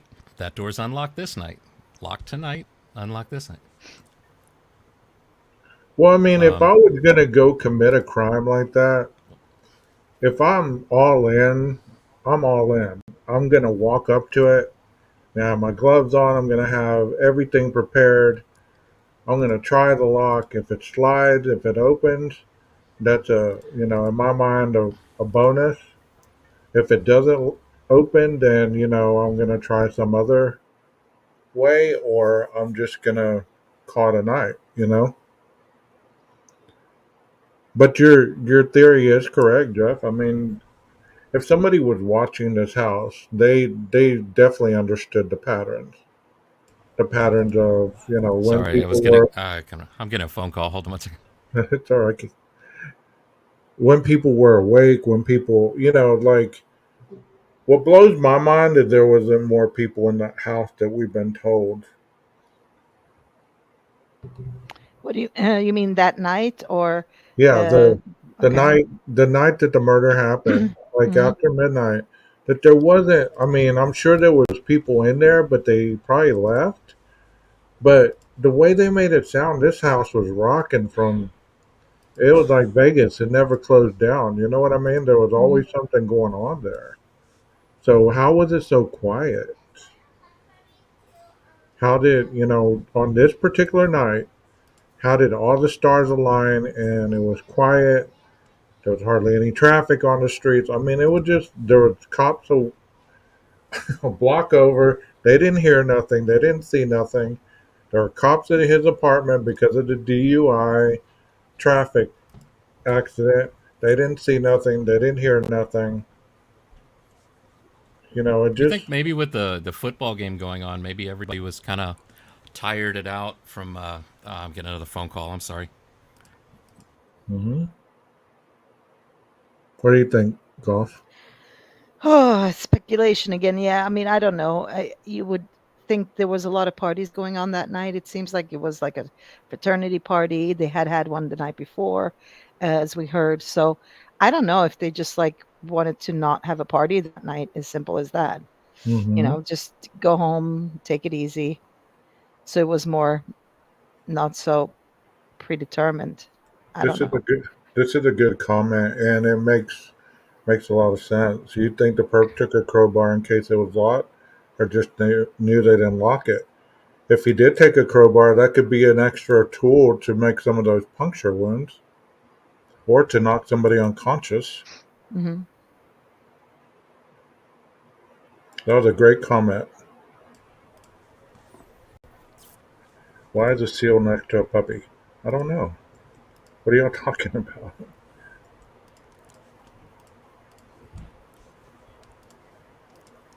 I found you a clip here. Wow.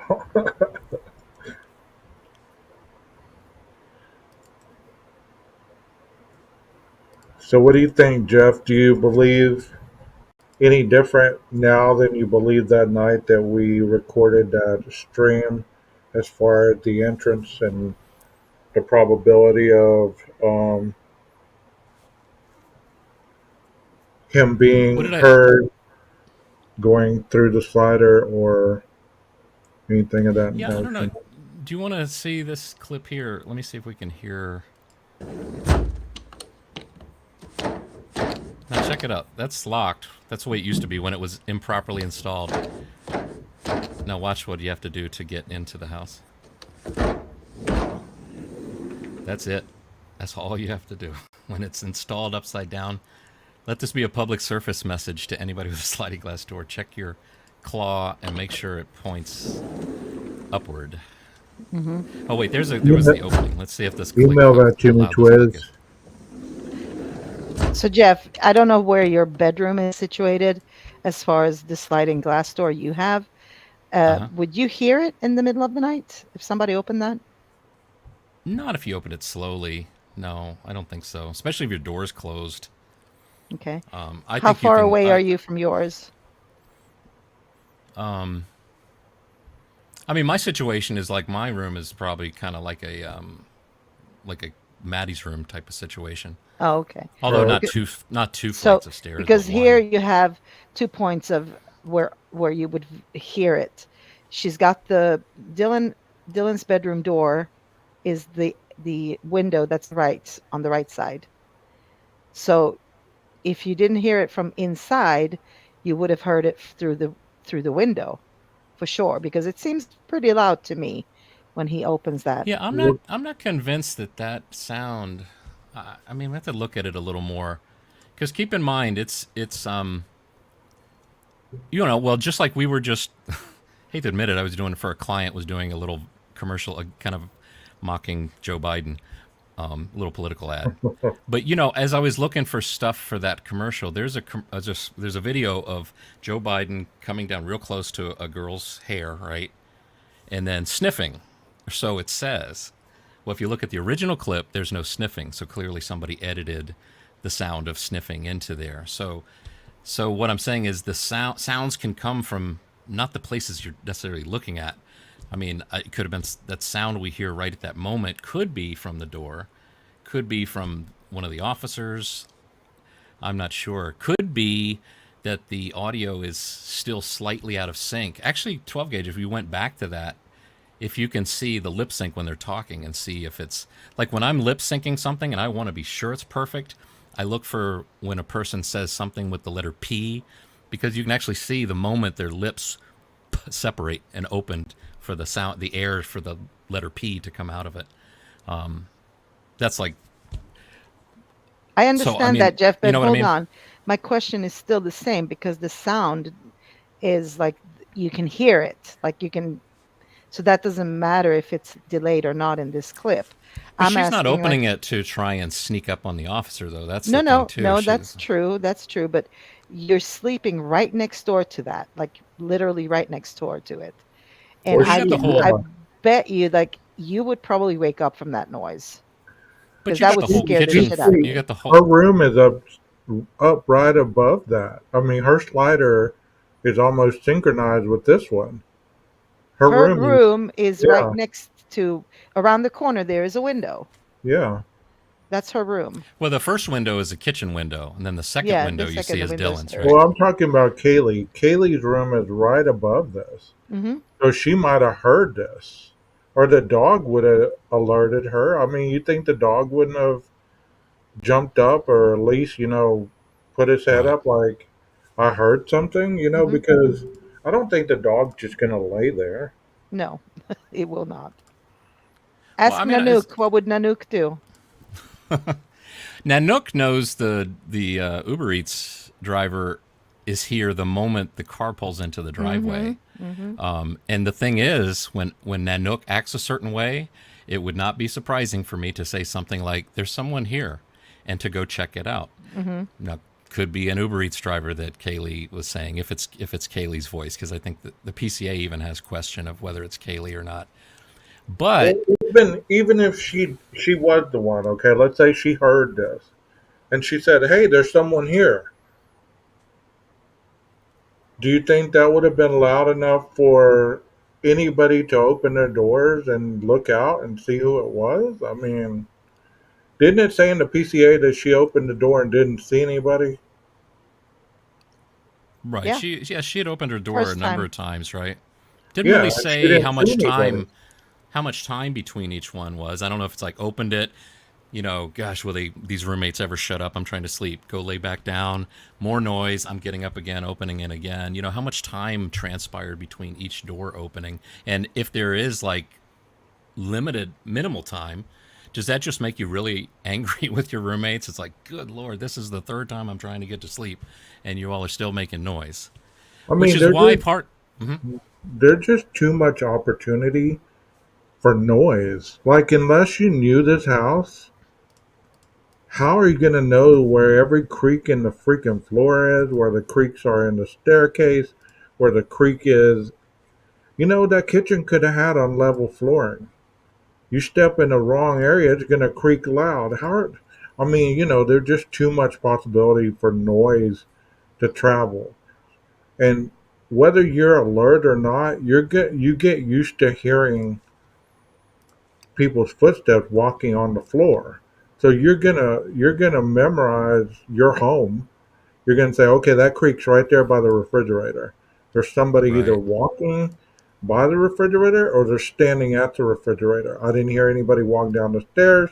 So where did that? I didn't hear the creak, or I didn't hear them step down off the little ledge area right there, the 6 foot drop from the living room. I didn't hear that, and there might be a creak there. So obviously somebody came through the back. They're either standing there or they're walking through the kitchen. So you're going to be alerted a little more, I would think. I mean, I'm just thinking how I would think. And especially going up the stairs, I would listen for, if I wasn't asleep yet, I would be listening for any kind of sound, because your sound is heightened at night. So is there any creaks on those steps? Are they perfectly sound where they don't make any creaking noise whatsoever in any step you take? What's the possibility of that? I'm sure two or Right. three of them creak. Well, we know they're creaky because there's evidence of that as well. We've seen those TikToks, right, that they made when they were making fun of each other, being Right. Right. somebody else, and of course you can hear the creak really well. That former roommate said that you could hear everything in that house too. Mm, yeah. But my theory that that Xana was third and then Ethan was last, it kind of depends on Ethan having gone to the bathroom and is in the bathroom. Now maybe I watched too much Pulp Fiction with John Travolta coming out of the bathroom, and that, if you know that scene. If he's gone to the bathroom, because I'm thinking if Xana's anything like my wife, I've said it many times, if we get food delivery and she's like, go wash your hands. So I'm going to the bathroom, wash my hands, maybe do some other business too, because they've been drinking, right? In that scenario with Ethan. If the killer is coming towards Xana, if Xana has her back to the door, is on TikTok, the footsteps that are approaching her, because you can hear every footstep in the house, she probably Right. just thinks is Ethan walking up behind her. I think he takes the butt end of the knife, hits her in the head, she falls to the floor, whimpers. All he's got to do, if you look at the floor plan of the house, is just, if he hears Ethan is now coming out of the bathroom, all he's got to do is take like 2 tiny steps, and he's like hiding right there in the corner with the closet. Ethan doesn't see him when Ethan comes out of the bathroom and sees her on the floor, wonders, and says, "It's okay, I'm here to help you." Or I'm here to help you. That's not what he says. That's not what she heard. "It's okay, I'm going to help you." I mean, is he thinking, "Oh man, we did drink too much, and look at you, fall. I'm going to help you." That's my theory. I'm in trying to make sense of all of the pieces of the PCA. How do you possibly do a murder like this and keep it so quiet that 2 roommates don't really hear anything that says, "I think somebody's no longer alive"? That's how it's all piecing together for me. Again, I'm totally giving the 2 surviving roommates benefit of the doubt that 8 hours for them, not calling. That's that's 8 hours is the time you sleep. That's average time of sleep, average workday. But I'm not looking at them as knowing what had happened. If I did, then my theory would have to change. But I think if this killer knew about Ted Bundy and knew what Ted Bundy's plan was when he went into that sorority and attacked 4 people, it was take that piece of firewood, hit them in the head unconscious. I don't know how many times he had to hit them. I don't know if it says that anywhere. But you hit them under the head unconscious, and then he used the stocking to strangle them. But another thing that happens when you hit them in the head, knock them unconscious, is wherever you use the sharp part of the knife on them, you can stand out of the way of it. So when everybody is saying, make it make sense, how did he have how come he wasn't, the house was covered with blood. How come he's not covered with blood? Well, if I stand at the back of a garden hose, I stay dry somehow. I don't know, that's my thinking. Anyway. Well, I get that. I get what you're saying, Jeff. Totally. You know, I don't believe people whimper when they die under those circumstances, though. no, I don't think so either. I believe she would have been screaming, or I mean, maybe she was in such a shock. Maybe she was in frozen shock phase. You just never know. Four people not screaming, not one of them. I Right. just that doesn't no, that doesn't commute in my head. I mean, if you ever heard a pig get killed, you know what that sounds like. With Oh, What'd you say, Jeff?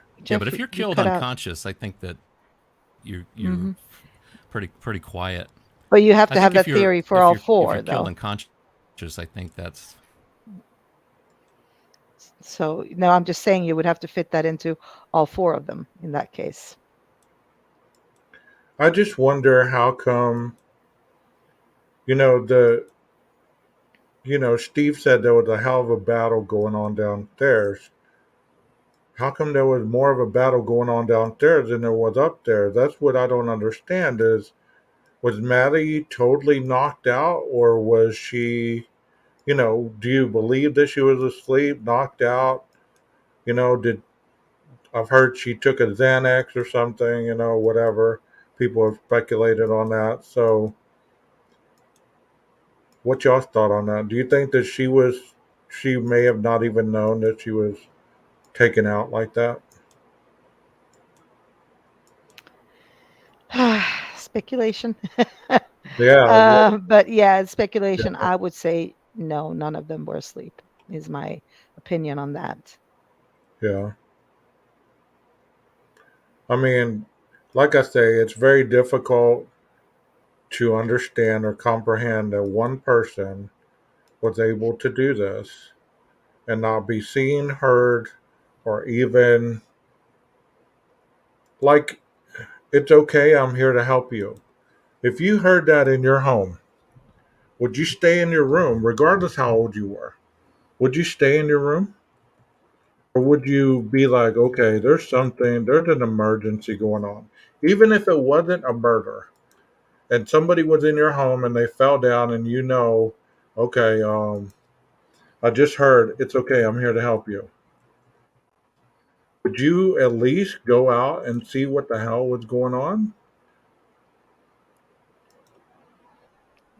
Me personally, Either that one of you. yeah, I mean, honestly, I cannot consolidate in my head that there was nothing else heard than what was in the PCA. So I would have either stayed in my room and not done anything because I would have been scared out of my life. I wouldn't have even looked out the door um, to that point. So if you ask me, I that wouldn't have raised my eyebrows, but what I'm thinking that they heard would have. Yeah. Well, Oh, Jeff got off. I'm gonna show this right quick. I don't know where Jeff went. I think he Maybe got he got froze. a phone call or something. I'm gonna show this right quick. I've showed this in another video. It's quite explicit, but it does give kind of credence to what we're talking about as far Hmm. as a knife wound. Okay, so trigger warning. Here we go. Three, two, one, cut him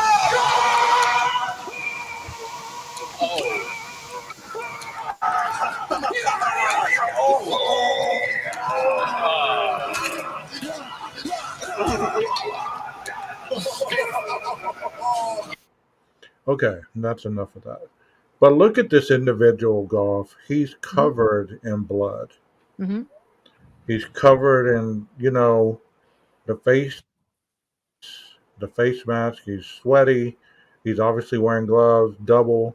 There's something under here. It's not saying this is a human body. This is a gelled body, obviously, but I would suspect that the real thing is probably close to this. What do you think? I think yes, because he couldn't have gone behind Maddie. There was no room. I don't think so. If you look, you've seen the room. You showed it to us plenty of times. How would have been doing that behind her? Is my question. So Yeah. yes, it would have been natural to think that he was doing it from the front. Hmm. So yes, how could have. Let's watch it again, just to see the splatter, because I don't know much about these things. You know more than me. Okay. I would like your take on it, obviously. Let me pull that up again. Oh, Goodness. YouTube's not liking me today. me neither. My audio keeps cutting out, so I'm sorry. Can you hear me? Can you hear me? Yes, I can hear you. Can you hear Okay, me? Okay, I here we can. go. Yeah.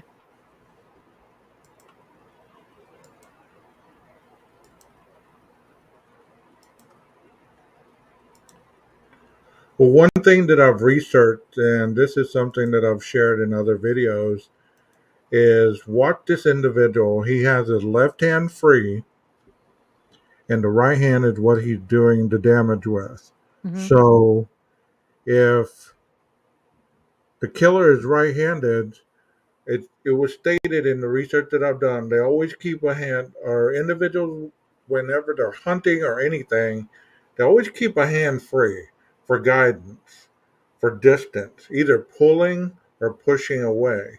Hmm. You know, like if somebody's trying to attack you while you're trying to attack them, obviously you're gonna either pull them closer to to attack them, or you're gonna push them off of you so they don't scratch you or anything like that. So Correct. let's watch this again. Jeff, you're more than welcome to come back up. 3, 2, 1, cut him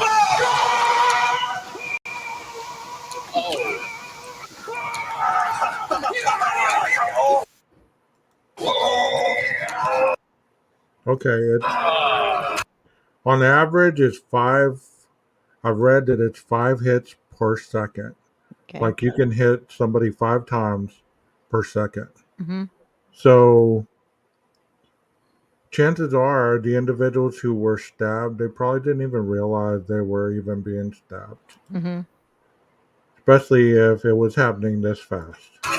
Now, take into consideration, could you do this damage coming back from behind? Excuse me? Can you do same damage coming from behind? Yes, of course. Yes, if you probably chances are if somebody was going to take somebody out from behind, the left hand would be around their neck, or they would be pulling them toward them. Like I said, with the carotid artery, you'd try to take them out with that slash first.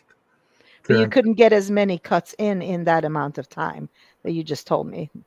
Right. If you're inexperienced, I mean, this person's not going to be standing still. Hmm. He's going to be trying to fight you if he's upright. Now, if he's in the bed, it's obviously going to be easier to take him out in the bed than it is, if he's standing. And that's one thing we don't really know is whether Ethan was standing or if he was in the bed. We've Hmm. heard a lot of speculation on that. If Xana was standing and she was surprised, I mean, she could have been taken out pretty quickly. You Hmm. know, the thing about a stab wound, and this is something that I've read, so I've never experienced it. So if anybody in chat has ever experienced this, please let us know. But what I've known as far as a stab wound is it's so fast and direct, you really don't realize what's going on. Hmm. And I think the element of surprise is something that really that's what the killer is looking for. The element of surprise, the opportunity, the ability to go in and do what they want to do very very quickly and then get out. Hmm. You know, and as you saw, that Navy SEAL had a lot of splatter on him. I don't understand how the individual that did this did not have splatter on him to the point where Dylan either saw it or they wiped any of that on any of the walls or on the staircase or anything. Because when you're tired, think about this. When you're tired, You just took out two people at the top floor. Mm-hmm. Obviously, you're tired, right? You're winded a little bit, so you're going to be kind of leaning on the wall on the way down. And if you have any blood splatter, you're going to be smearing that on the wall. I'm not trying to be gruesome here or, too vile, but you're smearing that on the wall. And then you make it to the bottom of the stairs. You encounter two other people. You got to catch your second wind, and then you do that all over again. There's going to be some blood and I would think sweat unless he's covered from head to toe. Since she said she only saw a mask covering his nose and his mouth, what was covering his forehead so that sweat droplets were not flying everywhere? Correct. And another thing this fella did was make noise when he was puncturing in the knife. Exactly. A loud noise Exactly. Yeah. because of, I guess his adrenaline was pumping as well. Yes. So I'm saying that there was more noise to this than I think we're being led on to. Yeah. That's just my thought on it, and I I mean, don't have experience in this, so that's an interesting I point. don't know, but I can That's tell an you, interesting point, yeah, especially if it's something, if it's revenge, if it's rageful. You're grunting like that and getting that out is a feeling of gratification. hmm Does that put make put a sense? link for Jeff out again. Sorry, Yes, yes, I it will. does, absolutely, I mean, because absolutely. I never noticed that before, and that's a good catch right there about the noise, about him grunting and all that. I'm pretty certain that whoever did this was doing the same thing. hmm Like loud. Hey, How could it not have been? if Twiz is still in here, he's got some good points as well. Usually, if he wants to, if you want to have him jump on. Yeah, Twiz, if you're still here, go ahead and hit the link and come on up. I'm cool with it.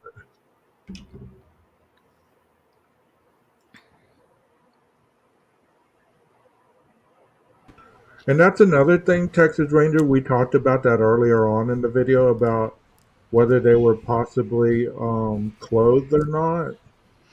And if they were under the comforters, I mean, that would have been one more level of layer that knife would have had to go through. So, I mean, there's a lot of layers. Maybe that's why they made sure to stab so many times to make sure that they got what the point of reference they went into the house for. I don't know. I don't like saying I don't know because I hate that. I hate not Not knowing. knowing, yes. I hate not knowing, but Tell us, 12. Come on. oh come on, you What saw it. what You were you saying there, Jeff, when you got cut out and Before you I froze? froze, and then I Yeah. continued to talk for 5 minutes, thinking like, Aw. "Gosh, you guys are awful quiet." And Yeah. man, I don't remember. I do remember mentioning. Did you hear me mention Willie? No. Okay, that was it. Because I heard Willie say that he could see this theory that I kind of have. Maybe he didn't say it that way, but he could understand like if they were like drugged first. But I mean that's kind of the direction my theory goes, that they were knocked unconscious, before anything. That's a good theory too, 12, with the blanket.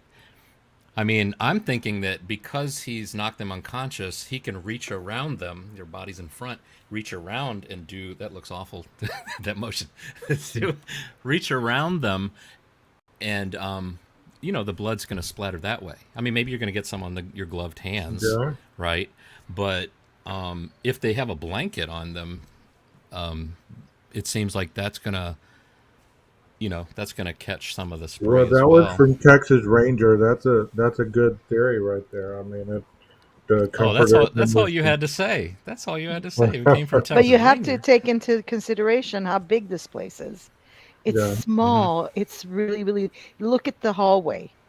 How can you even like go around a person and do that? Like you have to think of the space you have to work with. So they don't Well, it have much doesn't give them any space. place to run either. No, If but you've got them, you're yeah, up yeah. I'm against just the saying, ropes, basically. how do you like in Maddie's rooms particularly, right? How do you get behind her?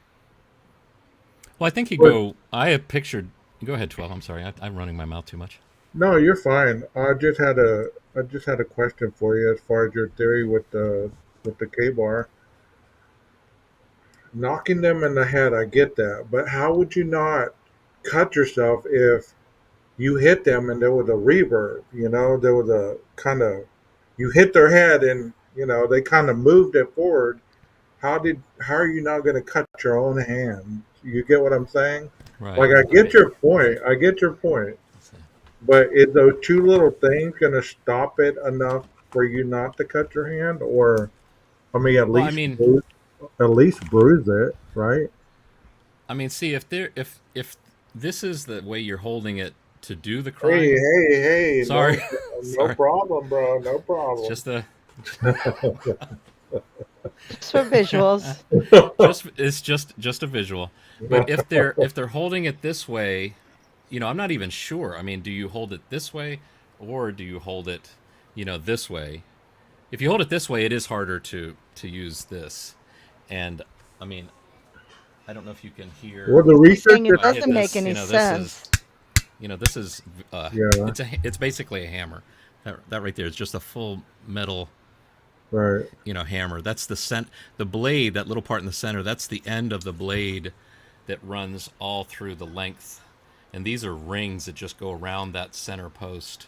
And then this is this is just you know that's solid.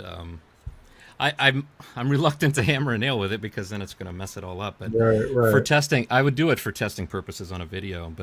But the thing is if you're using it this way, then you just go just like you were doing. I mean, I'm not. If I do stab myself, just somebody call 911. But Uh, that is I you know mean, that's called the ice pick, right there. What you're doing, that's mm, called the ice pick.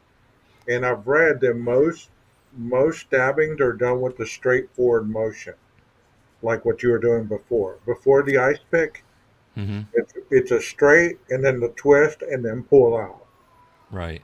And you've got this guard here that Yeah. keeps your hand from getting. And say you can go from this position, and just like a tennis racket, you can be in the opposite position, flipped over, just like that. That's what you do Hmm. when you play tennis. You go from this for your backhand, and then you just turn it slightly. And see, I mean, I'm messing with the knife. I'm not cutting myself, so it is possible to Right, handle the knife. Now, if I take it and I just go like that, I mean, I'm shaving. Oh, okay, right, watch it, right. watch it. See, okay, it is Be a little careful, sharp. Jeff. Yeah. Yeah. we Good boy. also we also were talking earlier, Jeff, before you came on panel and on chat. We're talking about Let's see, knife that. the killer potentially bringing two of those K bars in with them, not just one, just in case one Nice. malfunctioned. Hmm. What do you think? You think that could be a possibility? Like Yeah, if I don't. one broke, one broke. You're coming in with one weapon. How did you finish the other two off? Look at If me. I one just put. broke, I was wondering why it didn't fit in the box. I put it in backwards. I put it in this way. It eh, goes this way. Yeah, I does mean, that make sense? I don't know. Maybe I don't know. It seems like if you're not wanting to leave any evidence of yourself, the less you take in, the less you have to worry about. And I really personally think that the reason the knife sheath was there is I think Kaylee startled him. He went at her with the butt end of the knife. The knife sheath was knocked out of his hand, or he dropped it. Now he's got two victims that are a mess in front of him in a very dark room. I'm assuming that's an assumption of mine. I don't think he's thinking. I I'm sure he's thinking I need to find that knife sheath, but I'm sure he's also thinking I'm not about to turn the light on. That I know how visible it is from this back parking lot because I've been watching this house from there. So I think it was just one of those things that's like, I don't know where that thing fell. It could be behind the bed, between the bed and the wall, on the floor, under the bed. I'm not going to take the time to go after that. But And if he's, here's Mhm. another question for you, and I'll let you continue. I mean, you know how I am, Jeff. I cut you off in mid Yeah, no, sentence. no, please do, because I know how I am. I keep going, blah blah blah. Um, I would think that being as meticulous as the suspect is, he would know every nook and cranny about what he brought in. Like he would not have left that. Hmm. You get what I'm saying? Like whether he dropped it, I know people are fighting, you have all this stuff going on, but I don't know about you, but I'd take a couple of seconds to look at myself, make sure I'm not cut, make sure I didn't drop the sheath, make sure that a piece of my clothing didn't fall off. I'm going to make sure there's nothing that's going to tie anything to me before I leave the room. But that's just me. I I'm not agree. saying, I'm not going to just chance, okay, well, I finished what I did. Let me get out of here and start on the other two. But that's just, Right. I mean, I don't know. And how would he, if he had, you're still going on the theory that he stalked them and stalked the house, right, Jeff? Well, I wonder. I mean, I'm not positive. I'm also not positive that Bill Thompson revealed his true thought on that subject. Because when I listen to that, and I've listened to it a couple times now, trying to figure out, is Bill Thompson truly saying that he believes that there was no stalking, or is he just asking the question in that way? It's like if I'm asking a 12 gauge a question right now, it's like, that was a unicorn that stabbed the third victim, right? You know it. We know that, right? Yeah. We know that. And 12 gauge says yes.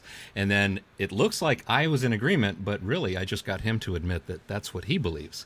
And I can't help but wonder if that's all that happened with Edelman when he did that. But Well, whether it's they were stalked or not, verbatim. There's no evidence of it. That's all I'm talking about. no evidence of stalking. Yes. You're just saying in general that there's no No, evidence of that's stalking. what came out of that hearing is there was no You believe evidence that's of, what Thompson said? yes, no evidence Okay. of, meaning they still had their suspicion, so I can roll with you on that one, but there was no evidence of it, basically. It's difficult to understand because they were talking about right at that moment, or shortly after, they were talking about false questions that were put in the survey. So it's hard to tell whether they're talking about things that are true or false. And I mean, if that is what he did, I mean, if you watch the Jodi Arias trial, I think that lawyer, of course, this is during the trial, so that's a little different than a hearing. I think in a hearing, they don't want to reveal anything that they Right. don't have to. This isn't the time to do it. Revealing anything during these hearings, that just gives the defense stuff that they don't need to be sharing. They're cordial, but they're not on the same team. They're But it was in obviously the working against PCA. it. It was in the PCA, so they didn't ask questions that was like out of this world or taken out of anywhere else than the PCA. It states in the PCA that they had the suspicion that he was there, 12 times. So it's from Right, the, 12 times, it's yeah. not media, right, it's right. not speculation, it's not gagged, it's actually open documents. So there you But I was go. just asking if you think Bill Thompson said in that hearing that Bill Thompson doesn't believe there was any stalking. Because I No don't. I think evidence he of still could. no evidence of stalking, he says, correct. We should on a So live break that down. It's really tough because he doesn't. He starts to say something, then he looks at mhm, something, and then he finishes his sentence, and it's really mhm. confusing. It's like, either he's very clever and got Edelman to admit it by saying we know there's no stalking, right? I think Edelman says I didn't want to say anything about that, or I didn't want to reveal that. I don't know. Go look at it. Everybody make your own judgment. I'm not. Mhm. I'm still, to be honest, I'm not 100% sure. That's why I'm not coming out just directly saying that's what he said. It's Right, right. but it Well, just now seems like lawyer Edelman, speak. yeah, but Edelman has no idea of what's gagged. Like he only has the information that's publicly available, correct, to do his Yeah. job. Well, So he why would said, that? How yeah, would that make any sense in getting him to say that? He doesn't know.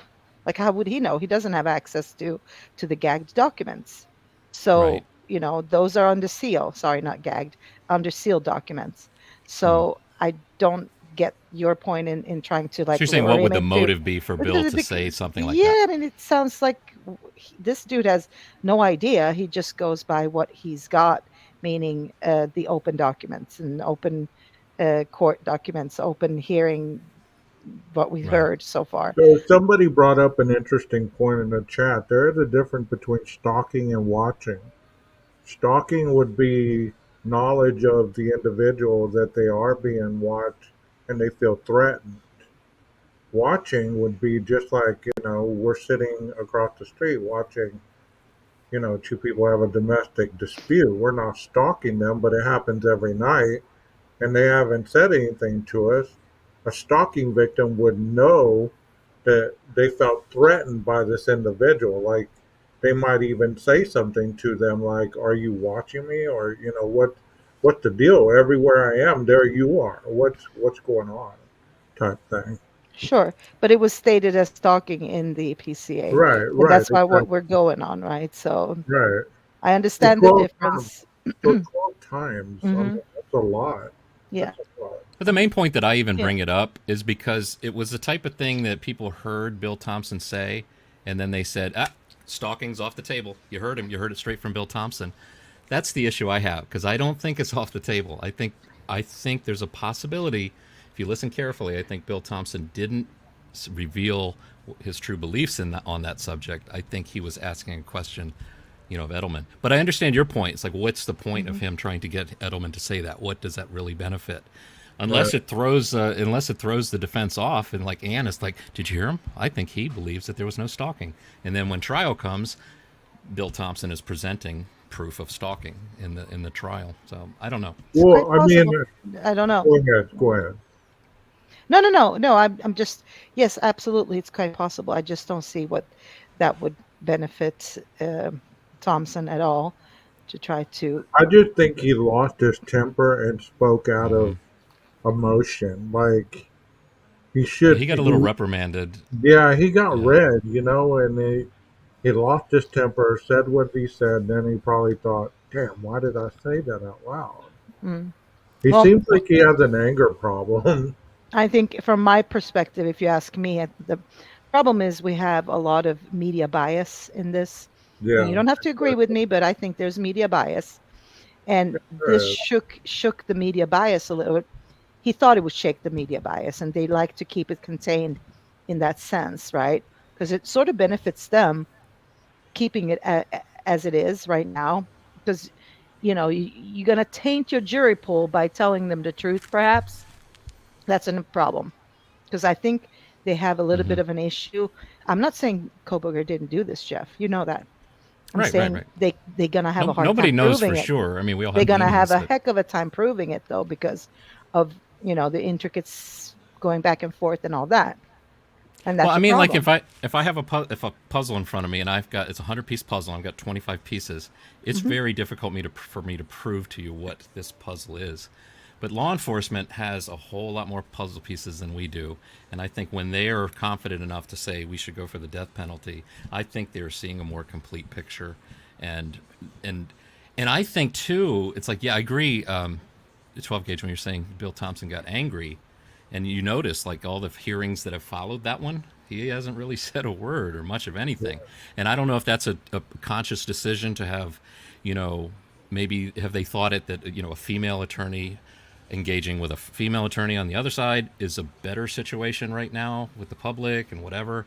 But I'm going to lose my train of thought, what I was going to say. But so I think, but the anger. How angry would you be if you have the full puzzle piece and you can see or most of the puzzle and you know what's going on, and there's a gag order that's keeping you from telling the truth, and your officers are being run through the mud. Mallory's an idiot. Brett Payne's an idiot. This PCA is garbage, and you've got to just be quiet until trial. And I wonder if Bill Thompson isn't just like, he lost his cool maybe a little bit, like, because it felt like the trial. Probably for a moment, it felt like this is the opportunity. Finally, we're going to reveal some truth here. Even though I don't think they wanted to, I know he knows it's not the trial, but it probably felt a little bit like the trial. He's engaging with somebody on the opposite side, and yeah, I think he lost his cool, but I think they made adjustments. Is what it looks like to me. I it don't just seems agree. like this is what should have happened with the preliminary. All Yeah. this should have been the preliminary. It should have never done the secret grand jury. Let, Speaking on the grand jury, let me ask y'all this question: do you believe that there was a leak by a grand juror to Steve about um, any of the situation that happened? Do you believe that that was true, or do you think that that was rumor? Hmm. Leak Can about I what? can I just say one thing before you go there Okay. about the whole Bill Thompson? I think they are heavily reliant on a percentage of them winning this case is reliant upon the bias in the community. They're reliant on that. So they shook the boat on that with this when that whole situation happened, and I think that's why Bill acted the way he acted. That's what enraged him is they're comfortable knowing that okay, we got support that he's guilty. Koberger's guilty from the media. We want to keep it that way. And the only reason they do that is because it's on their side. Had it been the opposite, this wouldn't have happened at all. Let me tell you that much. So I think they have a part of their strategy in hoping that nothing like that is going to rock their boat, that it will still be like, they called the little ladies and the little men who are going to be in the jury, and they've all seen what they've seen in the media, and that it stays that way. All right, sorry, just wanted to throw that in But I there. You're think good. what percentage on YouTube? I mean, we've all seen the media, Oh, don't and don't think about YouTube. no. I mean the people like you, me, 12 Mhm. gauge. The people in the YouTube community have seen all that media, and yet we're split. We're split on it. So why So I'm can't saying, people in I'm that town be saying, split? I don't think you have the same percentage as you think on YouTube, as in people don't follow cases like we follow cases. Yeah, they're not really We're interested. more like familiar with, like, we really look at everything, we deep dive into everything. So Right. I don't think you can compare the two at all whatsoever, unless they have a very intricate interest in true crime or this case Twizzle is. Twizzlestick would have a good perspective on that Mhm. with knowing people in the area, because I Yeah. mean I know in this area when I talk to people, it's like I can. That's probably why I'm on here so much, because there's nobody around here in my area that wants to talk about this because nobody really knows about it. Nobody is like, oh yeah, that's that case with the students, right? That's about Yeah. all they know. So it's you know. Sorry, 12 One gauge. more Didn't question. want to. One more question for you guys.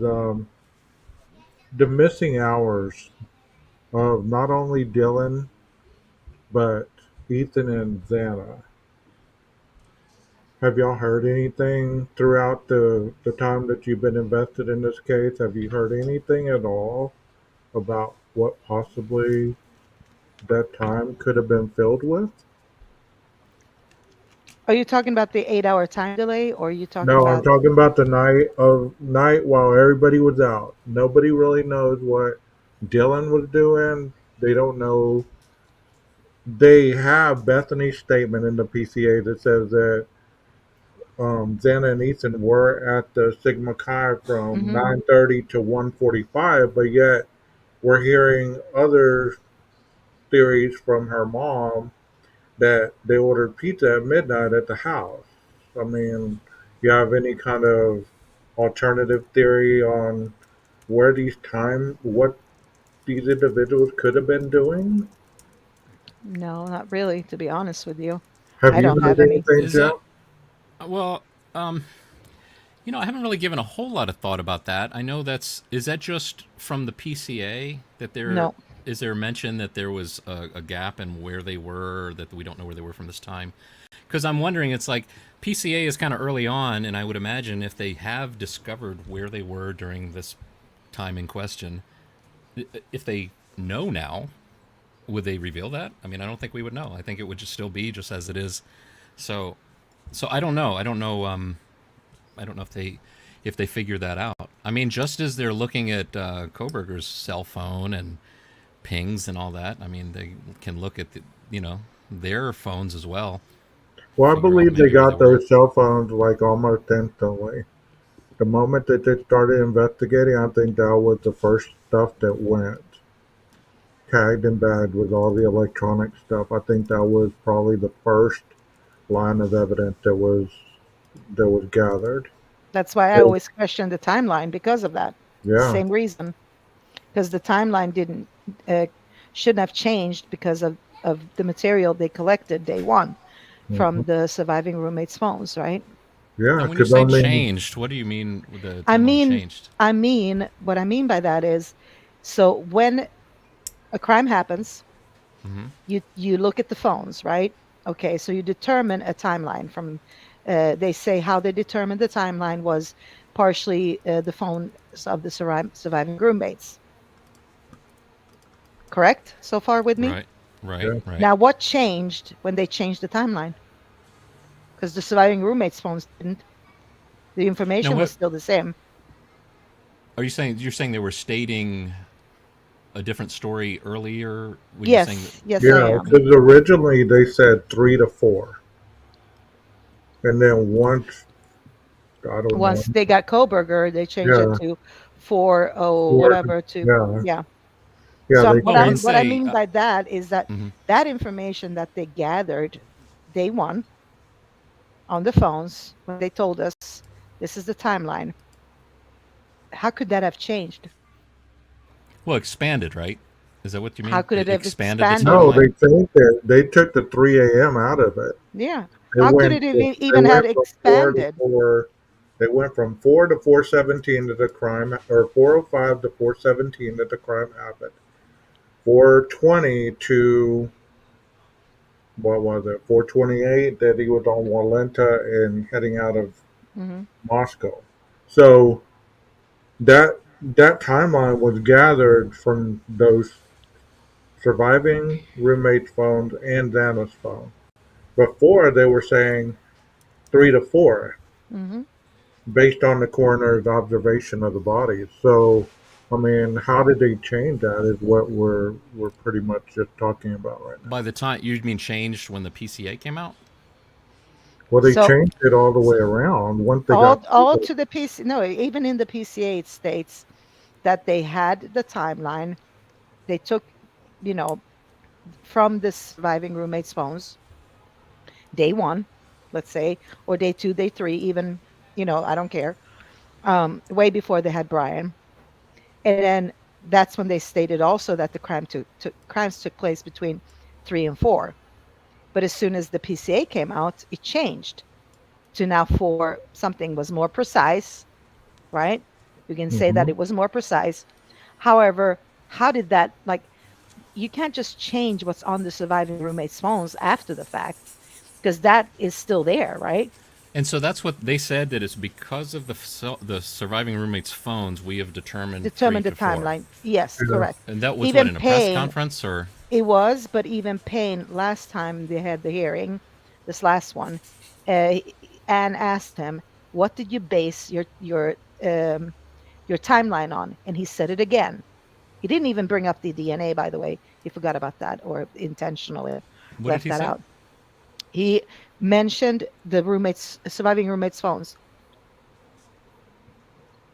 Not only I put a quote in there from the PCA. Is that what ended up being this, where it says the combination of DM's statements to law enforcement, Hmm. reviews of forensic downloads of records from BF and DM's phones, Hmm. and video of a suspect video, Hmm. as described below, leads investigators to believe the homicides occurred between 4 a.m. and 4:25 a.m. Correct. Yes, So that's so because That's that. that what he does said, and that.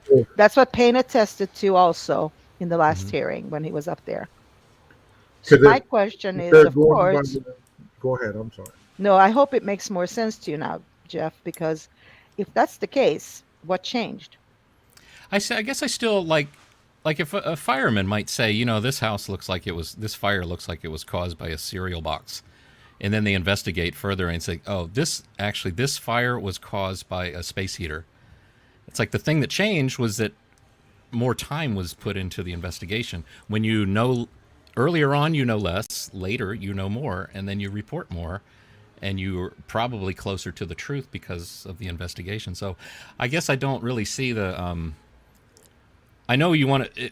I shouldn't say it that way. You want to make it like Payne's lying. You. Is that what you're getting at? That it looks What like I'm it's getting at, nefarious. I to me, it has nothing to do with law enforcement here. What it seems to me is they built a case around a person. So I'm not saying, and that could be them wanting to fit something into that. And I can agree. I mean, I Hmm. don't have any problems with that. What I do have a problem with is these little details they matter. They matter if he's innocent, they matter if he's not.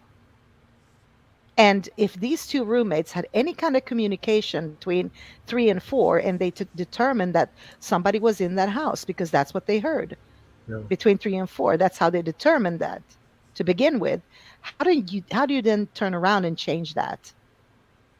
You see what I mean? You I can't. guess I would have to hear how they said and when they said what you're talking about, where it's the 2 to 3 or whatever. Because I Yeah. mean it, No, but no, it seems not to 2 me to early 3, in the 3 to 4. investigation, 3 to 4. 3 to 3 to 4. 4. Yeah. Yeah. So I mean, hmm but when they learn more, they Because report that they know more. They the don't. Yeah, but that. coroner Yeah, but stated, I'm saying to you, that doesn't change the fact if the girls texted between 3 and 4 and said, "Do you hear that ruckus in our house? What's going on?" And it's happening between 3 and 4, and that's not when the murders But took how do we place. know? This is a question. I think I might be the only one that has this opinion. But how do we know that Bethany and Dylan were texting each other? The surviving. Read that Mm-hmm. PCA Exactly. again. Read It that doesn't PCA say again. they were. I'm going to read it, but it doesn't say they were texting each other. It What said do you just think? What do you think other than that this would be though? that they could text. They could text other people. They could be. They could be texting not about this case, not about the sounds, not How do about you the night. determine? Well, then how do you determine the timeline based on Well, that? I mean, they can. Well, what's a combination? It says that the combination of Dylan's statements and review of forensic downloads of records hmm from BF and DM's phone, which is also a way of saying we know where they were based on their phones, not necessarily that they were talking to each other. That's the thing. I hear a lot of people saying they were talking to each other, but I don't see any place where it says or anybody has said they were talking to each other. Not that it's that critical, hmm but if they weren't talking to each other, if they were talking to each other, it seems like they would have said, "I think I heard something. We should go check it out." But if they're not texting each other, they're just texting other friends. We don't even know their relationship, how well they get along. Maybe Dylan's hearing noises of upstairs, probably thinking this is no concern to Bethany. Bethany's all the way downstairs. She's the lucky one. She doesn't have to hear all this noise that I hear that's right above me. I just Yeah, don't but know. I don't but we're know. not determining that. We're not determining sorry, law enforcement was not determining who was in the house at what time. We're specifically talking about how do you determine the timeline of the murders happening. That's very specific to me, Hmm. well, and it doesn't also indicate anything else. usually they determine the timeline based on the body decomposition. So hmm I mean, before they didn't even use cell phones, they determined it based on the rigor mortis, and but there was 12 hours between, or more, probably Well, 12 when were hours. the calls to Jack D from Kaylee? What time did that happen? Two. 2:50. Oh, They ended at 2:52. yeah. Okay, so do they round up to 3? They know that they're alive at 2:52. They rounded up to 3, and then what would make them say 4? What would make them cut it off at 4? See, that's a good question. See, Well, the food and and the contents in the stomach, the breakdown of the gases and liquids and stuff in the body. I mean, all that stuff gives But the you coroner the. didn't go out till later, though, right? When did the coroner say she got there? But just 4, 5? still, but 4 or just 5. Yeah. still, you Yeah. can still examine the state of rigor mortis. I mean, she didn't do it on the scene, I'm sure, but it was done by somebody Right. that determined this timeline. It was 3 to 4. hmm And if Xana didn't have any DoorDash food in her stomach, and that DoorDash order was found outside, or if it was found in on the banister going up the steps, I mean, Well, is that she how they may came up have, with the she 2 may have, times? she may have never got that food, you Well, now, know? if But it was outside, though, they would have seen it because there were people walking their dogs early in the Yeah, morning, and they exactly, would have seen that there exactly. was food there. so that's where my brain goes, is that you're saying 3 to 4 is what they said. If hmm their info that they had at the time was hmm 2:56, they're texting, they're still hmm alive. Around 4 o'clock, they get a DoorDash delivery, they're still alive. So, well, no, that would not make sense, though, because 4 o'clock, if the DoorDash delivery happened, hmm well, it goes to the point that you just made. So, Was it eaten? Was it brought inside? Was it? I don't know. I guess I don't see anything nefarious about them knowing more later, reporting more in the PCA. But I also can't bring myself to say in a statement that, well, when Bethany and Dylan were talking to each other or texting each other, I don't feel like I have enough proof of that to say that. That's the thing, and I hear that all the time everywhere Well, the where they're mom texting said each other. that. Christy said that. That's where it came from.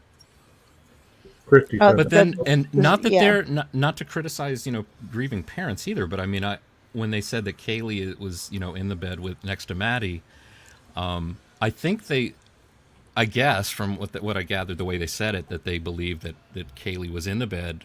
They were both together when it started happening. But I mean, I still think that Kaylee was across the hall with the dog when it started happening, and then came across the hall. So I mean, even I don't know. I'm not.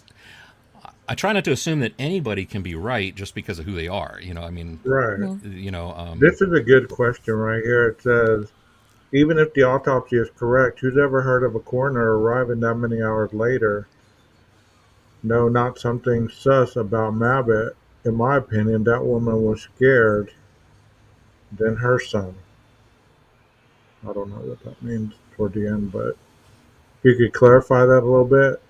I know sometimes you voice text, and voice text just tears up your conversation. I understand that.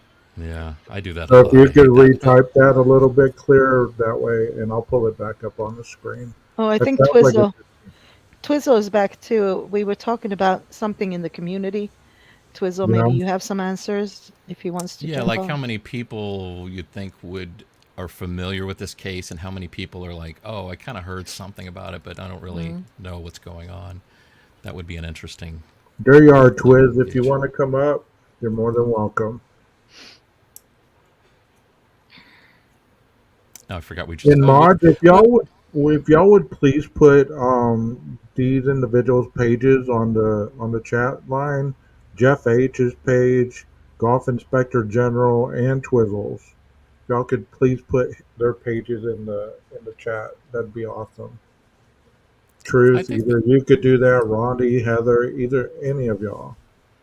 Thank you. Okay, Twizzle says, I don't know. I don't really want to talk to anyone about it. That's fine. That's It's fine. okay. That's fine. But still put their pages in the timeline. I mean timeline. In the chat. Right. Good grief. Yeah, put their pages in the timeline. In the timeline. Wasn't there a quote from Kathy? Is it Mabbott?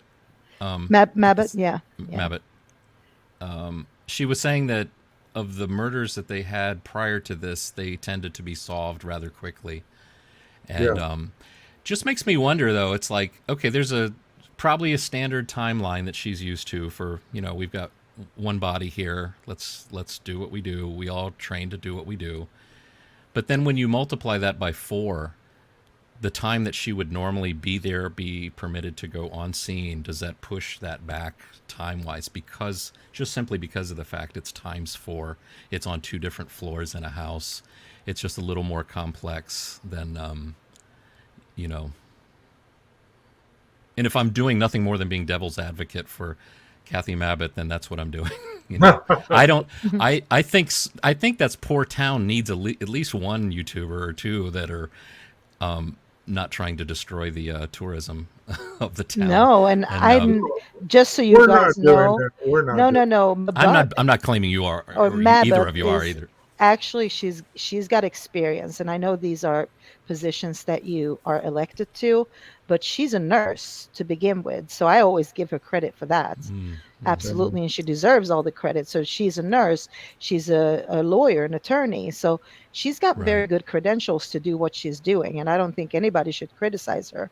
Now, maybe Right. she doesn't have like a Chicago experience right behind her, that Right. that she lives in a small town. She never thought she would come across anything gruesome like this. So I'm not I'm not judging law enforcement. I'm not judging anybody else in that community. I just like we're looking at like the nitty gritty details of everything that's come out so far.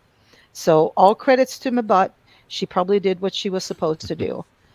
Right. I've never criticized her for being late or whatever they call late or, Right. And Right. also, we all have a boss to answer to. Even if she is the coroner, I'm sure if she's never experienced something like this, what's to stop her from saying, "Hey, I just don't want to go in there and see this. Let me call so and so. Let me get some more guidance." I mean, I know I have people that I call sometimes and be like, "Hey, I've never confronted this type of stuff before? Can you? I know you have. Can you give me a little bit of guidance on what to do so I don't mess it up? What to look for? Things of that nature. Mm. Mm. I mean, I don't know if y'all have ever done that in your professions, like if you've encountered something that maybe you don't know about, maybe you've never seen, maybe you've never heard, maybe you've Of course. never Right. investigated. Yeah. You always look for guidance from people that have a little more experience or maybe have encountered more than you have. So, um, because like I said, they had just came off an internal affairs investigation and I'm sure they were high on point. That was probably driven to everybody in the city. Hey, whatever you do, make sure you document, document, document. Make sure you don't add to or take away from. Take your time when you're investigating something. Mm.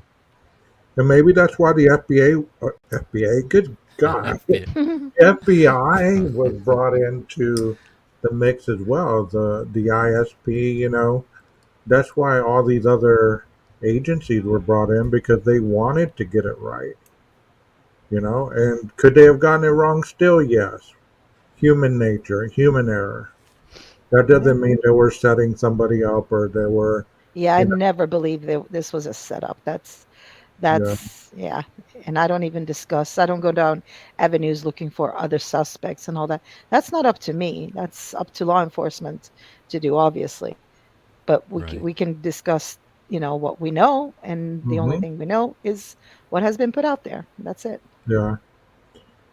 I mean, Right. because look, you walk in, you see four dead college students. They're not older. They didn't die of natural causes. They weren't OD. The police obviously know signs of what an OD looks like, and this and that and the other. I mean, it wasn't a murder suicide. All these things are ruled out. Mm. So they could have been relaying all this information to Mabit, even though she wasn't there. Yeah. She could have been documenting all this stuff based on firsthand information on a phone call. I mean, Mm. people put too much emphasis on the fact that it took her so long to get there. Well, the first responding officers, even freaking Payne and Blaker, didn't arrive till what 4:30. So I mean, just because they weren't there doesn't mean that information wasn't being Mm. sent. Yeah, we don't know too if they didn't snap some pictures with their phones and just saying this is what you know Yeah, will will what you're going to see when you get here. Just a heads up Forewarning. so that you're ready Yeah. for it. Yeah. This yeah, is pretty I bet they shocking. did that. I was thinking the same thing, Jeff, that I Yeah. bet they did that. So Like, the you better gear conversation up that she because, relays, yeah. there can be much more conversation that she just didn't have time to relay. She's just giving you the highlights of what happened, that day. Well, and exactly. she's being careful as Yeah. what she can say and what she cannot say. So you have to take all those things into consideration. I'm And surprised she even spoke to anyone about it like Yeah, publicly. I would have thought, and maybe that shows like you go back to like this is before this happened. This is just a small town. This is mhm. maybe how you did things in a small town, and then, bam, this thing is like worldwide. Everybody's talking about it, and yeah, and Yeah, it would have been out of also, hand. and also, she gave more information than the police chief did. Hmm. I mean, if you look at those two interviews, as brief as hers was, she gave more information. She answered more questions than what Fry did. He deflected, deflected, deflected. right. That's Yes, true. please like the video if you're enjoying what we're doing. We're working hard right now. Our minds are going, going, going. You can see the steam coming out of our ears. Hard We're work. really What is hard work? I've heard of yeah. that. And let me throw something else in there. Just anybody who thinks Payne is an idiot, I can tell you, watching that man on that stand, he is not. That Yeah. man is highly intelligent, just so you guys know. Just want to throw that out there too. He is not a fool. He's saying I yes, mean, ma'am. I like that the respect and Yeah. the No, military absolutely. service that's shown through He's that. got So he's got service, yes. He might not have, like local law enforcement experience, but he is not a dumb person by any means. So Right. And to be seeing him on fair, the stand, I was like, wow, that man he's got a head on his shoulder. I mean, also, as far as think about it in our position, let's say something happened and we were a professional, all of a sudden thrown into the spotlight, not a lot of experience, but we got to do the best we can with what we got. Hmm. And the whole world is watching. Everybody has something to say about what you look like, what you didn't say, how you smiled longer at this point, how you frowned, how you looked, this, that, and the other. Everybody has something to say. Hmm. How difficult would it be for any of us to be put in that spotlight and be 100% flawless? Yeah. Because I don't think anybody really realizes that whenever it comes to professions, whether it be law enforcement, whether it be coroners, whether it be doctors, nurses, lawyers, whatever, to be thrust into the limelight of something that you do every day, if somebody was to follow you around your job, could they honestly report that you were efficient 100% of the time, all day long, every day that they followed you around? No, they couldn't. No. No, there's You, a public scrutiny that's unnecessary for this whole situation, in my mind, you know. yeah, yeah. And I think that why even question something like that? Mistakes can be made, and I'm sure they were made, you know. I mean, I could think of one. I don't think Jeff agrees with me, but that timeline is going to put them in a pickle. I'm just letting you know. Yeah. So that, you know, those things happen.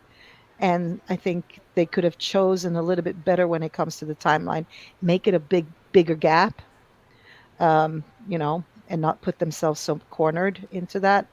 But, you know, it's a strategy, and I'm sure, you know, they're familiar with what they're doing. So Of course, when Well, they describe hopefully, the car as a gap, though, in the year of the car, the gap that got them in trouble. So they really can't win, yeah, I no matter can't what like they no, do. but unfortunately, I look at a like this, you know, we obviously didn't have Mulder and Scully on this one, right? Right, We're right. looking at like a man with 30-year experience saying that I genuinely think that that was a 2011, 2013 car. And I, you know, you cannot unfortunately at this point convince me otherwise, Jeff. Sorry. I think yeah, but when he gets on the stand, he'll be able to say, like, look, I basically am looking at this car in the dark, and Hmm. I'm going to, what, he'll be able to say what criteria he judged it on. Because the two little things on the front bumper in the front, and the two little things on the front bumper or the back bumper, Hmm. very hard to see at night. I mean, you know, so did he flip a coin? Could have been. But you know, I mean, I was parked right next to a 2015 Elantra just the other day. I just got in my truck, and the guy getting out, I got my camera ready. I thought, oh, I think this guy next to me is about to pull out. I'm going to get a little sound recording and video recording as he pulls out. And then he was getting out of his car, and it's like, oh, he's not leaving. He's just getting here. So I started talking to him, but I mean, it wasn't until he told me it was a 2015 that it's white. And we started talking. I was like, man, go check out my YouTube channel. With your input in this case would be Hmm. great. If he's watching your video, if this leads him to here, his name is Andres. Andres, help us out, man. You could be really vital and valuable in this. So hopefully he does kind yeah, of reach out. most people, when you talk to them about this case in real life, they look at you like you're from Mars. Like, why are you so interested in this car and what it does, what it sounds like, things of that nature? Because I've had those conversations too, Jeff. I've asked Yeah. them, hey, can I take a picture of your car? Because I want to see this angle to see if this kind of sticks out, or, the tire's a little wider here. And they're like, what a lunatic, man. What a lunatic. Why? And you tell them, hey, have you heard of this case? Well, not really. Because You there was know, a newspaper ad that, not an ad, a newspaper piece that I saw that said Kane Francetic, I think that's how you pronounce it. He reported, well, he had the shot of the car going by on Taylor Avenue in the Hmm. distance from the 1320 camera that he's got. He's got four of them over there. Correct. There's the 1330 that they see. Neither of those cameras are going to help you determine for a fact that it's what year it is.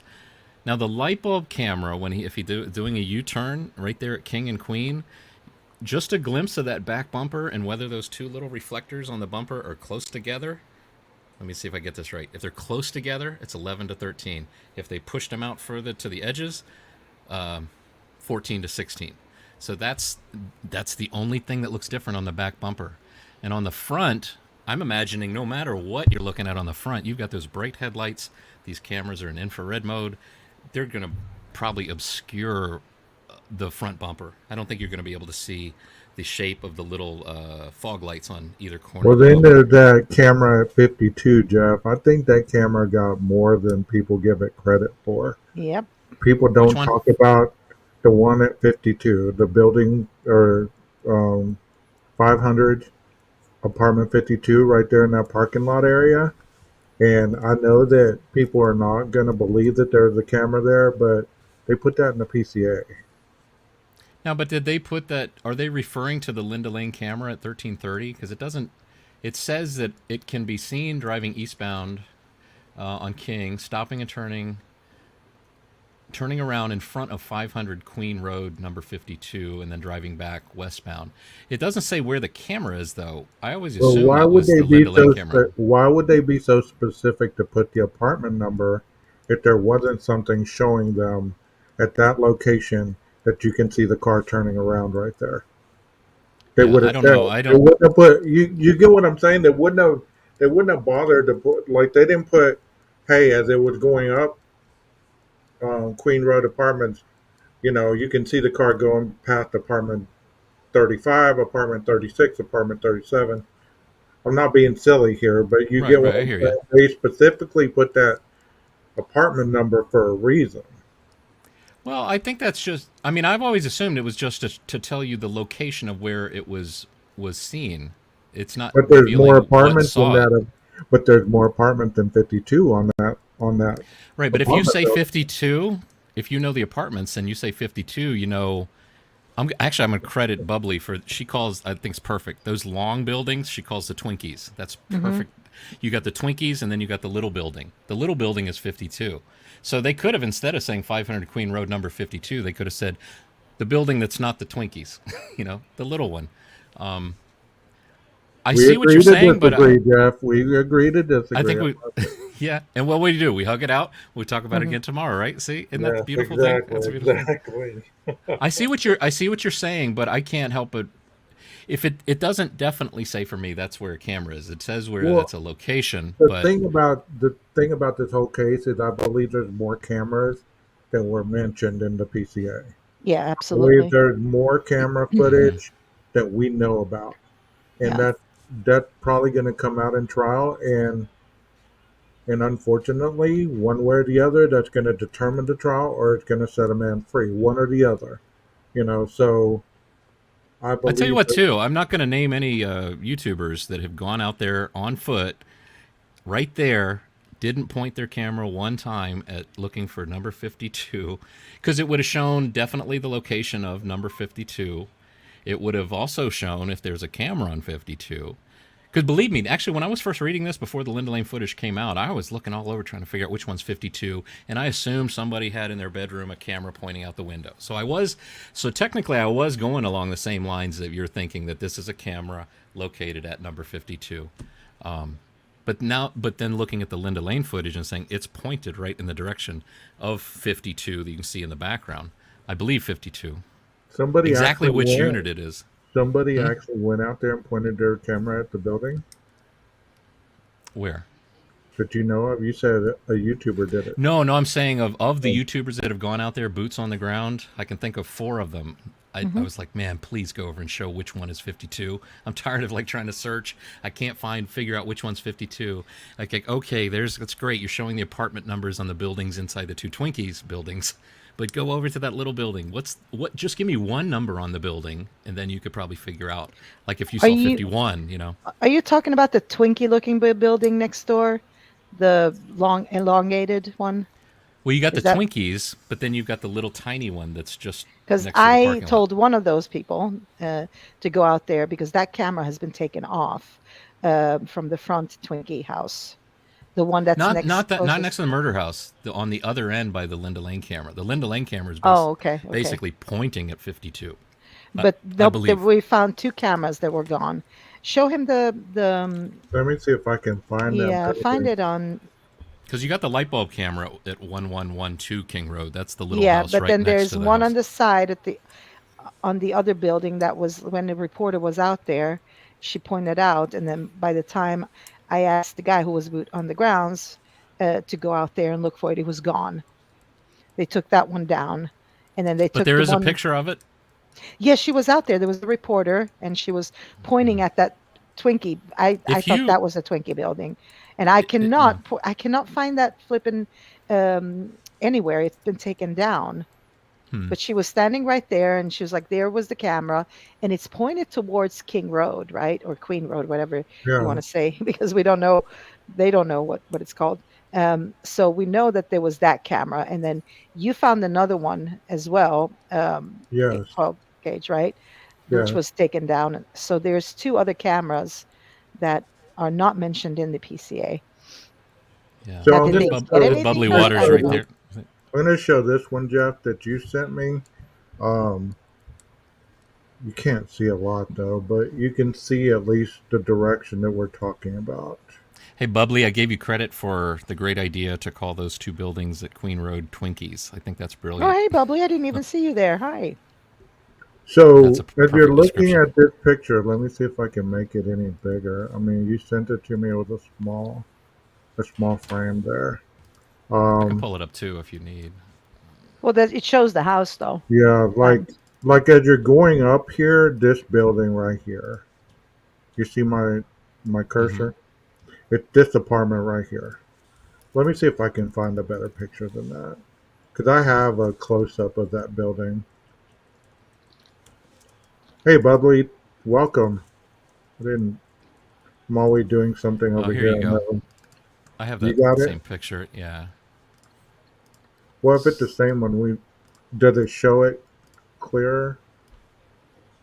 Is that I think that's the same one. Actually, when you showed it, the what I thought was the top of a building is a guy. Is this the same picture, or is this later? Hold on, I have a close up of that. I just have to go through 500 freaking photos. because I'm like you, Jeff. I want to see. Can you go over there and see if anything's there?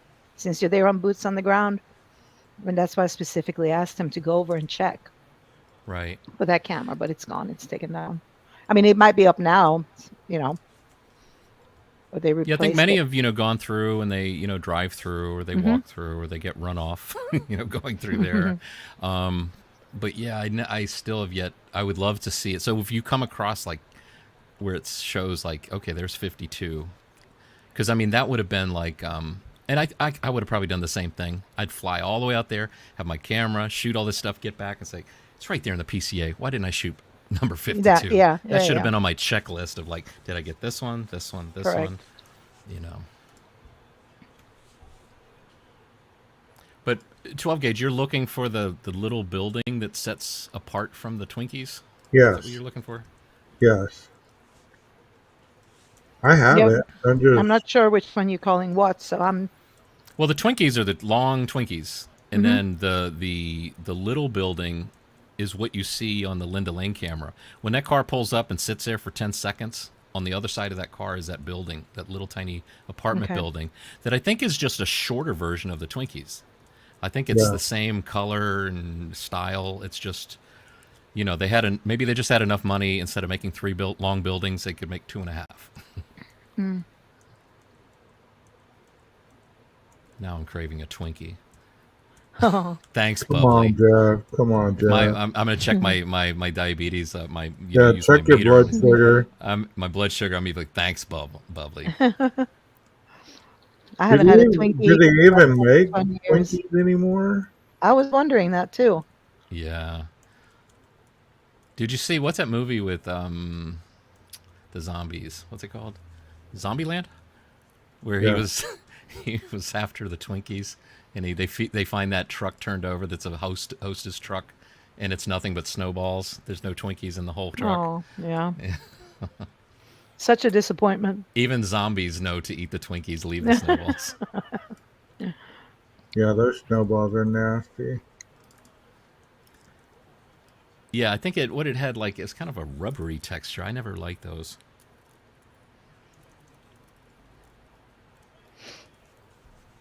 I tell What you about what. have you guys ever talked about the black and white truck that is seen in many places on cameras? The black and white truck. Yeah, I mean I've seen it in a wait, I have a folder actually that shows 5 instances of it. You mean like when they walk outside where we hear, what did you tell Yeah, Adam? No, yeah, it's like that's No? it's got white doors, but then the front and back of it are black. Hmm. I mean, it's seen in a video where Rory's walking around. It's seen JLR sees it in a video. It's seen where the reporter steps out of the way when he's reporting from in front of the house and the truck goes by. I mean, I'm sure it's just somebody that lives there, but it's just such an odd looking truck. It looks like, you know, wanted to replace panels on it or doors on it and they didn't have the right color. And he's like, just go for it. And it's It'll not the be a guy that was threatening JLR, right? no. Okay. Oh, the guy with the big pickup White truck and the truck. flags and Yeah. stuff. Then I'm not sure. Maybe I've seen it, but I don't know.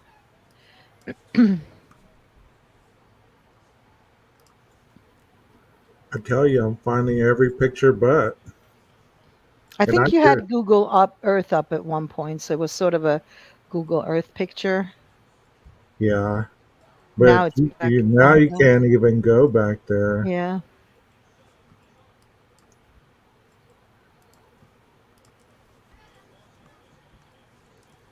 I'm trying to think what video I would have been presenting that at. Y'all keep Here, talking. Y'all doing you're good. 12 gauge. You're okay with showing like a little still frame from somebody else's video, right? I mean, I've Yeah. got one of JLR right here that shows the truck I'm talking about, and then I can show you. Oh, I gotta share it first. Make sure you give him credit before we show it. Yeah, this is from JLR Investigates, and it's a video he's called Brian Koberg. Well, you'll see it on the screen. Brian Koberger, Moscow, Idaho home update. So this is the vehicle.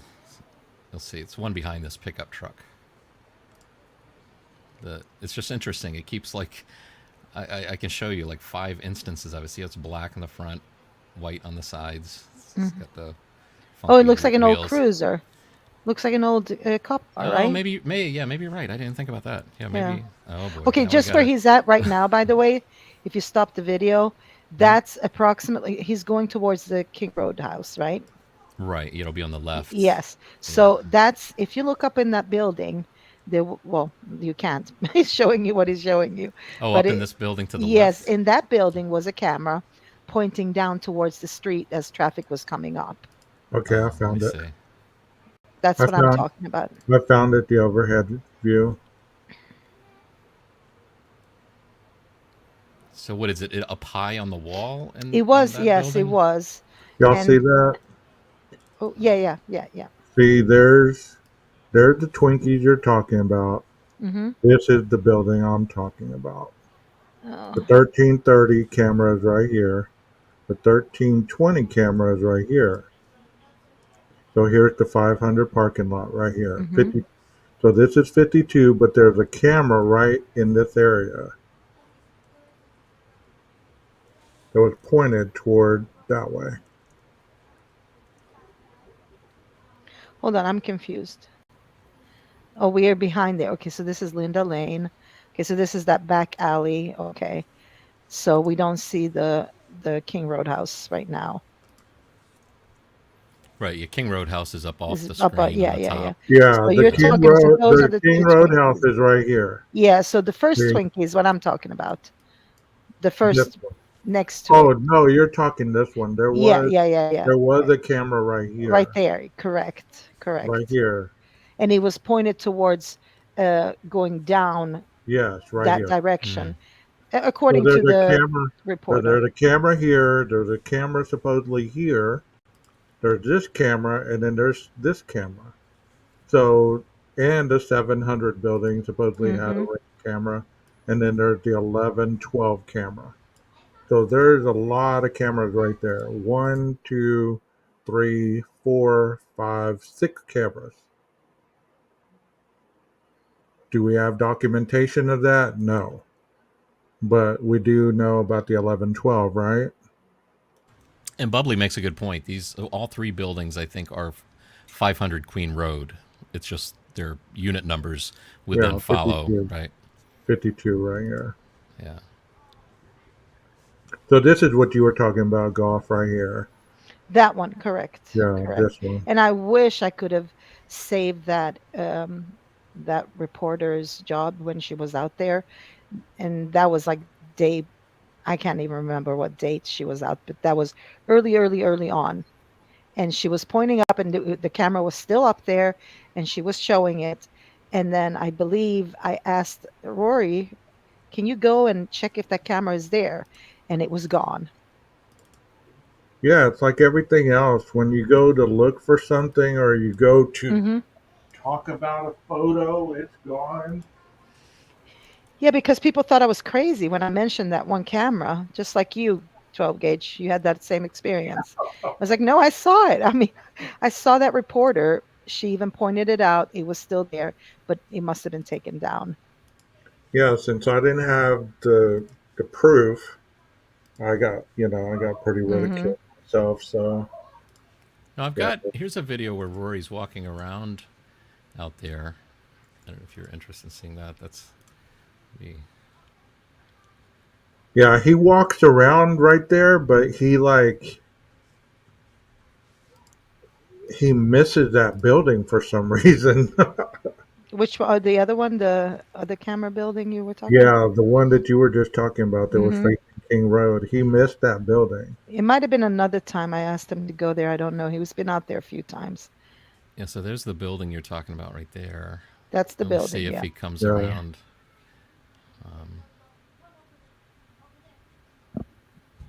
You see, there's that Roy from Thou black and Shalt white Not Kill True truck. Crime. Really shows you the steepness of that hill too, coming around there. Hmm. See, I always thought that camera was right there at the end of the building, but I don't know why, but I thought it was. See, there's Yeah, a good because spot. it's there. technically the Linda Lane camera is like what, underneath, I think, like Yeah, maybe right there. underneath, but in between these two balconies, like kind of behind this red light. There at that Yeah, building. so Okay. that's the little brother of the Twinkies. Yes. That's the leftover. That's the Twinkie snowball. Yeah, that's it. Hmm. Nobody wants to live there.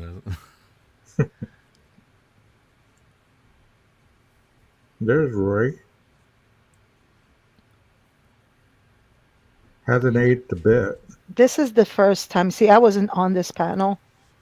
This is not me asking him to go places. This was the first time he went out there, if I'm not mistaken. But Is you this did the notice that. panel Did you with see Dago that? and all them? It was another one I can't remember. It was later on. He went back. Oh, this is further back Yeah, behind. he's Yeah, see, This so is he's just. this was not the time I asked him to go there for sure.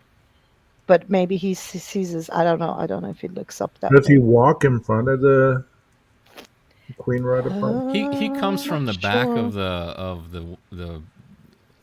the murder house, if that's okay to call it that. I hate calling it that, but it's the shortest way to say it. But Hmm. he walks from there, and he walks on the back side of. He's right now he's heading for the front side of these buildings. He walked on the back side, but you can see there's that black and white vehicle is there. Oh wow! I've Again, never noticed that. so that's two instances of it.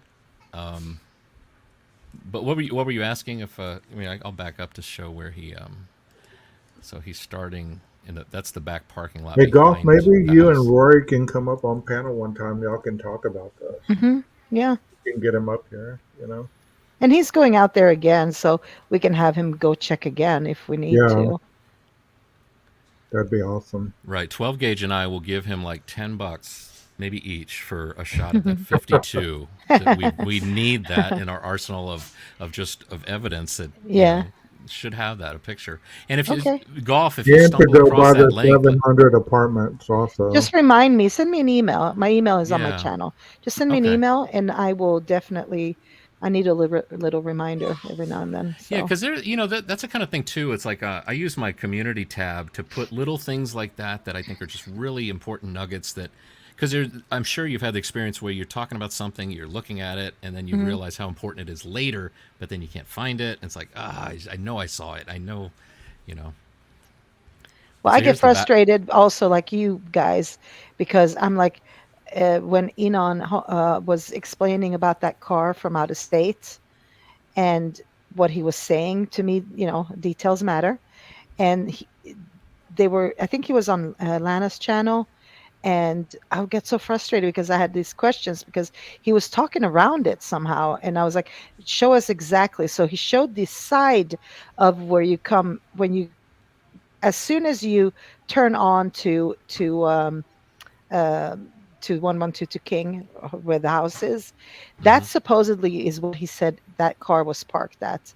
Now we've seen that still shot that I think everybody's seen here so far from that one, the one camera still shot of the Oh, 1:56 11:22. a.m. Yeah, yeah, yeah. The light No, no, bulb no. camera. No, Wasn't it later? I can't the remember the the one that time has on the it. little pumpkins on the railing. That Yes, one. correct. And by Yeah. that time, that car should have been there. That he explains in that I mean, in that space, because he was pointing out where on Google Earth for Lana where that was exactly. So I'm like, come on guys, pull that picture up because we can prove it if it was there or not. All you need to do is pull that picture up from that time, because he said he got home at a certain time and that car should have been there at that time. So I feel the frustration. right. Is I'm that the this same way. picture that you're talking about? Let me see. Yeah, there's a still, just one still. Texas Ranger said that the Suburban he was talking about, like we were talking about the car in the 52 area, and he Hmm. said it sounded like a Suburban, and that's the vehicle he was talking about.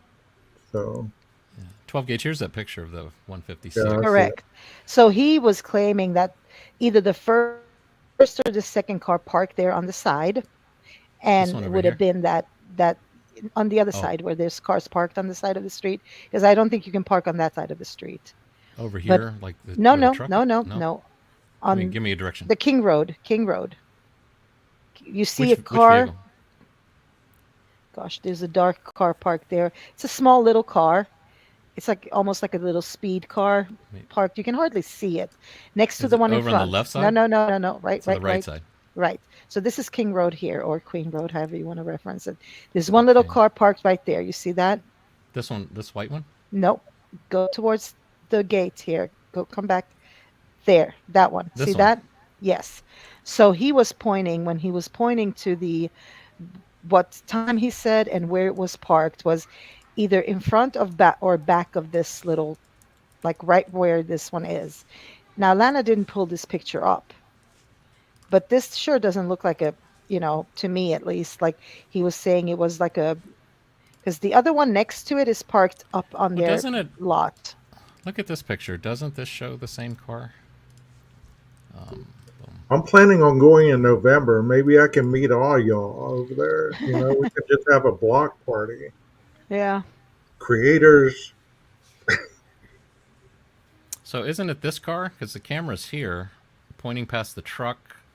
Because I actually didn't even notice this car. I noticed the truck in that other Hmm. picture, but then I You think look like this a is the little car. speedy car, something like that, but it doesn't matter. It's not a big SUV, with all the bells Yeah. and whistles, like he said. Hence, I think he's lying, but that's just me. Because where Oh, he pointed it out, it's just not there. you're saying Enon said he saw a car here? Hmm. Yeah. Oh, Like I right? always thought he saw it on the side by the 1122 on that road. No, when Lana pulled up, and somebody can probably find it. She did pull up Google Earth, and she's like, point out to me where you saw it. And he pointed right there, like where you can start parking your cars, so not being the way of their driveway, Mm-hmm. is where he said that was parked. I wonder if that's I wonder if the yellow does the yellow curb mean you're not supposed to park against it? Is that because there's a yellow curb on this side, Mm-hmm. and I assume that was Well, that would be for the fire hydrant, I think. Yeah. No, he was pointing to that. On that right side is where it would have been, according Now to we what ought he to all thought. go in November and like have a memorial block party for the victims. Yeah.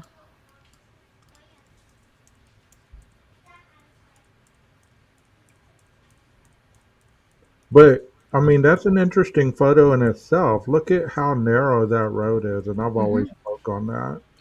Like, how are two vehicles gonna fit down that road? The DoorDash driver and the Elantra. It's not gonna happen, especially on an icy cold night. This road looks steep as hell.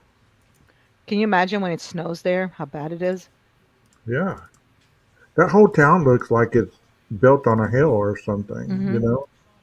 Yeah, it's Those, probably beautiful, but driving in that, and they have a lot of snow and yeah. ice, it's probably sucky.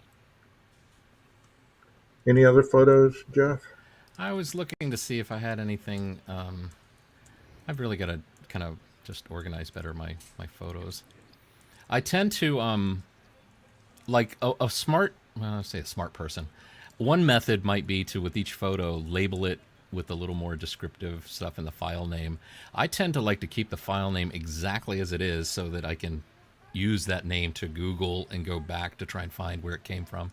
So I almost like never want to change the file name for that Can you purpose. kind of zoom in on that road, Jeff, just a little bit, like on the car area, how narrow the road is? Because I think a lot of people don't really realize how narrow that space is. Even before this, there's always cars parked all around there. Yeah. And you can see all the trash of people getting ready to go home for Thanksgiving, right? All that dumpster was overfilled. Mm-hmm. Yeah, Twizzle, that's a Texas thing. We don't get a lot of snow down here. We get a lot of ice, so when we say it's cold or it's snowing, it's usually ice related. You get a lot of tumbleweeds. Oh yeah, a lot of dust. I mean, that's just a very interesting shot right there. Didn't you have another one, Jeff, where you said people were saying that was Jack D walking Oh down yeah, the yeah. street? Similar angle, yeah. I might have put Jack D in the name, hopefully. And does anyone have that photo of where the kids are huddled outside that was taken right after? I think I do. Yeah, I think I know the one Uh-huh. you're talking about because some Yeah. because some people were talking about how they weren't sure if it was kids on the sitting on the ground or if it was trash bags. They were There was kids. kids, yeah. Yeah. But it's hard to tell because the quality is crap on that Yeah. photo. I can find that. I think here's the one where people are saying this looks like Jack D walking up the hill.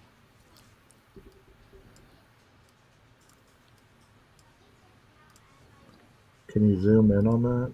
Yeah. I'd say it looks more like Justin Timberlake to me, busting out of the cruiser.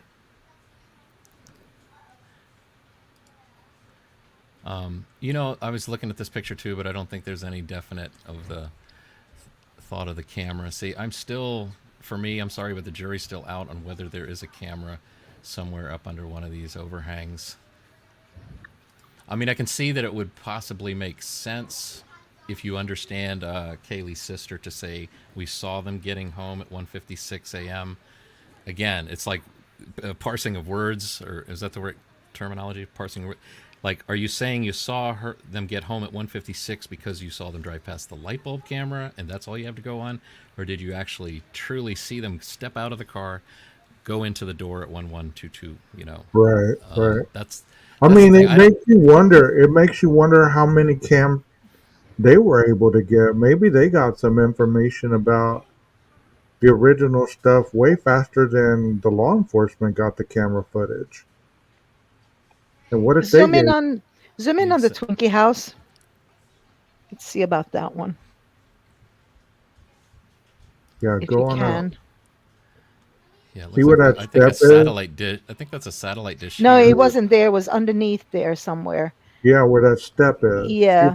that yellow looking thing right there? You got all those little twigs in the way and stuff. Oh, See up that? at the top corner up in No, here. go Yes. down, go down, go down. Go down. See where Which, that oh, step oh, is? yeah, yeah, yeah, down there. Yes. See where that step is? That yellow looking light? This here. I'm not. Yeah, I'm not saying that's the camera. I'm saying that's Yeah. the place. You see it. You see it. Yeah, you see No, I don't see it. it. Looks like I a don't see it. shadow. Yeah, I don't Looks see it like a either. shadow to me. um. But I did Well, yeah. see it when the reporter pointed it Yeah. out. I think I may know the like the clip you're talking about because there was a clip of a reporter driving through there. Hmm.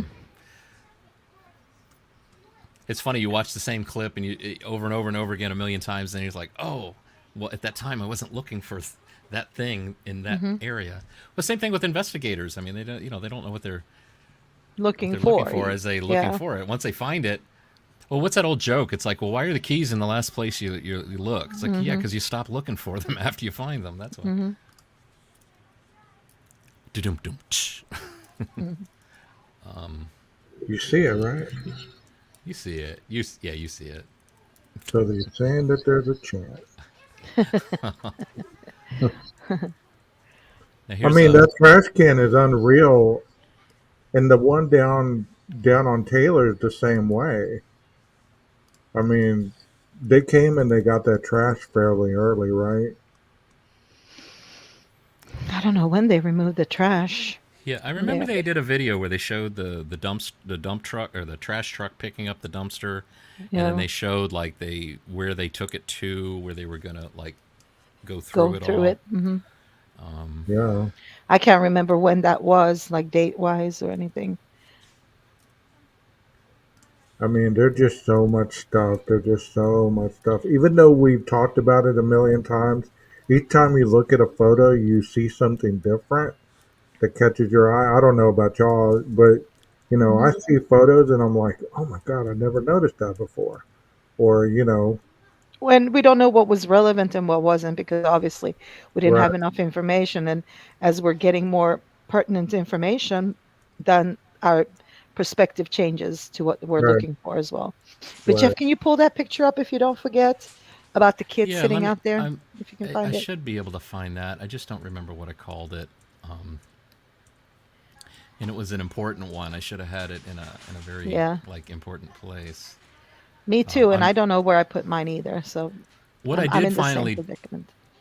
what I did finally do is I put all my Idaho stuff on one hard drive, and there's a cool little setting on in Mac that I didn't know about that it basically when if I click on the hard drive, open it, and hit Apple F to search for something, it only is searching in that drive because that's what was driving me crazy before. I'd have to click a bunch of stuff to say only show me what's in this drive. So Oh, okay. generally, it's made it so that things are faster to find because it's only searching. Like right now, I just search for like WebP because a lot of my photos are ending with .webp instead of .jpeg, or I do the same thing with PNG.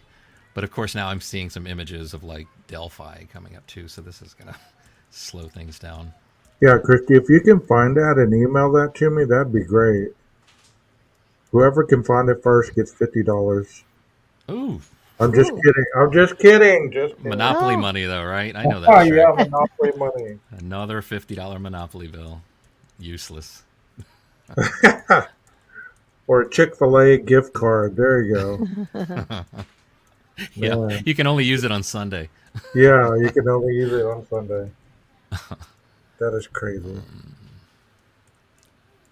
I mean, it's just what they say 115 pieces of evidence in the home, and then they were Yeah. cleaning up the house. They stopped the cleanup. So I mean, it just so much happened in that home. Not only with the investigation, but also the crime. How could you keep everything straight? That's what my question is. meticulous organization. Yeah. Twizzle Well, says they didn't have it? a Chick-fil-A at U of I. Really? That's nice to know. Here's this photo might be interesting, if for nothing else, just to have if somebody wants to refer back to your live stream to see this picture. This is from down the street just a little bit, but the same corner. Shows the truck, the white truck, I think that's visible in that 156 shot right here. Car in front of it. Yeah, because we always speculate on this white truck. Like, was this the white truck that pulled up as soon as Kaylee Maddie and, as Tommy calls him, Jack of Spades? Right, right. I Jack don't of, know. I never really ventured down on that avenue and those trucks that were shown up there. I mean, possible because he could have gone to get some food and then drive home. yeah, Maybe yeah, not Yeah, I everything mean, is when I remember when I first, nefarious. yeah, of right, course. Yeah. when I first looked at that what did you say to Adam clip, seeing that truck at the very end of it, I mean, I couldn't help but notice that truck because it was that truck's engine that I was filtering the noise out of with Adobe Premiere because it's just this rumbling diesel truck, and so that's the first thing I did was rumble was filter that rumble out so I could try and hear better what they were saying, and then at that point, then you after playing the video clip like 50 times, you're like, that truck, is it? Where is it parking? Where is it going? Is it going there to turn around? Is it Hmm. kind of following them without trying to look like it's following them? So yeah, I was kind of suspicious of that truck, but I don't know. I don't know where if it's anything at all. Yeah. It's Well, I feel guys, same. we're coming up on 3 hours and Huh? 30 minutes. I Yeah. mean, I've kind of a lot of stuff. Putting a, y'all want to kind of close it down? Yeah, no, go get a cup of coffee and we'll be here. Wow. Me and Goff will Well, hold it at down. least it's 2, 3 in the morning, right? Oh I If you my need to, gosh. if you need to go take a nap or I'm something. getting brain tired too, but I just wanted to point out something because I hate, I don't like pointing fingers at people, and especially since they didn't have anything to do with this. I feel so bad for that guy from the Grub Hub video who had that little scar on his forehead that Mm. they're Oh like yeah, so man. focused and like all these kids out there, like I feel bad for them, so please a little bit less of that, people. Yeah, he probably thought, "Oh man, I'm sure glad they didn't talk about me. I was right there at Yeah. the Right, grub truck, and right, like right. it's been long enough. I guess they're not going to talk about me." It's like Yeah, son of a. until we know more, I think I like mean, it pulling could have those even been people a in, postmark. You know, it it's could have not been a post. fair.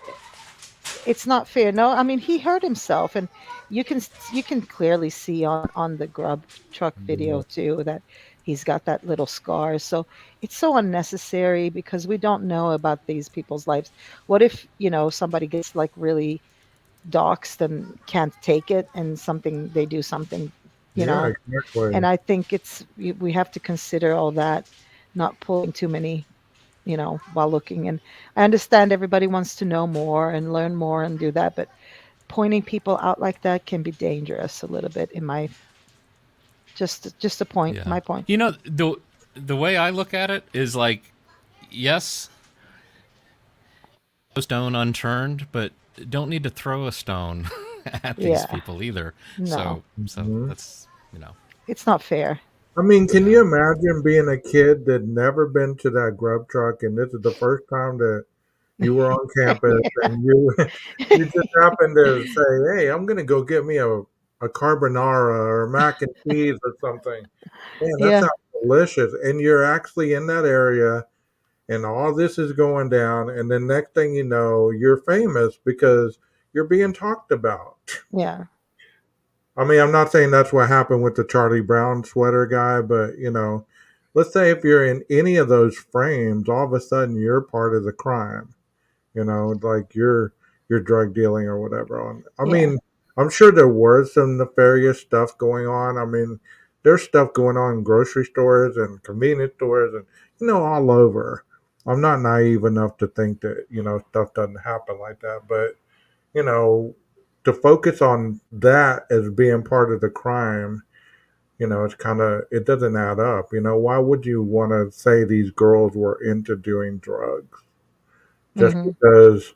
And if they were, who didn't do that during their college years? So, Right. yeah. So it's like, whatever. Yeah. I don't even like to venture down those avenues. I'm just saying, like, I would love to people to be a little bit more responsible when it comes to pointing these, from what we know, innocent people, right? and Right, just right. throwing them out there in the limelight like that. Like, look, he didn't have the scar on his forehead there. No, you can visibly see he does, but it's okay. We can differ in Right. opinion. Yeah, there One was of also not to throw him under the bus with reporting that, because I think he does great work. He's got one of the best presentations, with Yeah, the yeah. clown and stuff. I love the spiders, for tears. That's awesome. But like there was a part where he was criticizing, as he likes to call the creatures, the police, with flashing the light in the girl's face. But I commented on his video. I said, now you see the officer switching his light. Oh, I don't have my light here, but my flashlight has 3 settings. It goes, first click is full bright, second click is half bright, and third click is strobe light.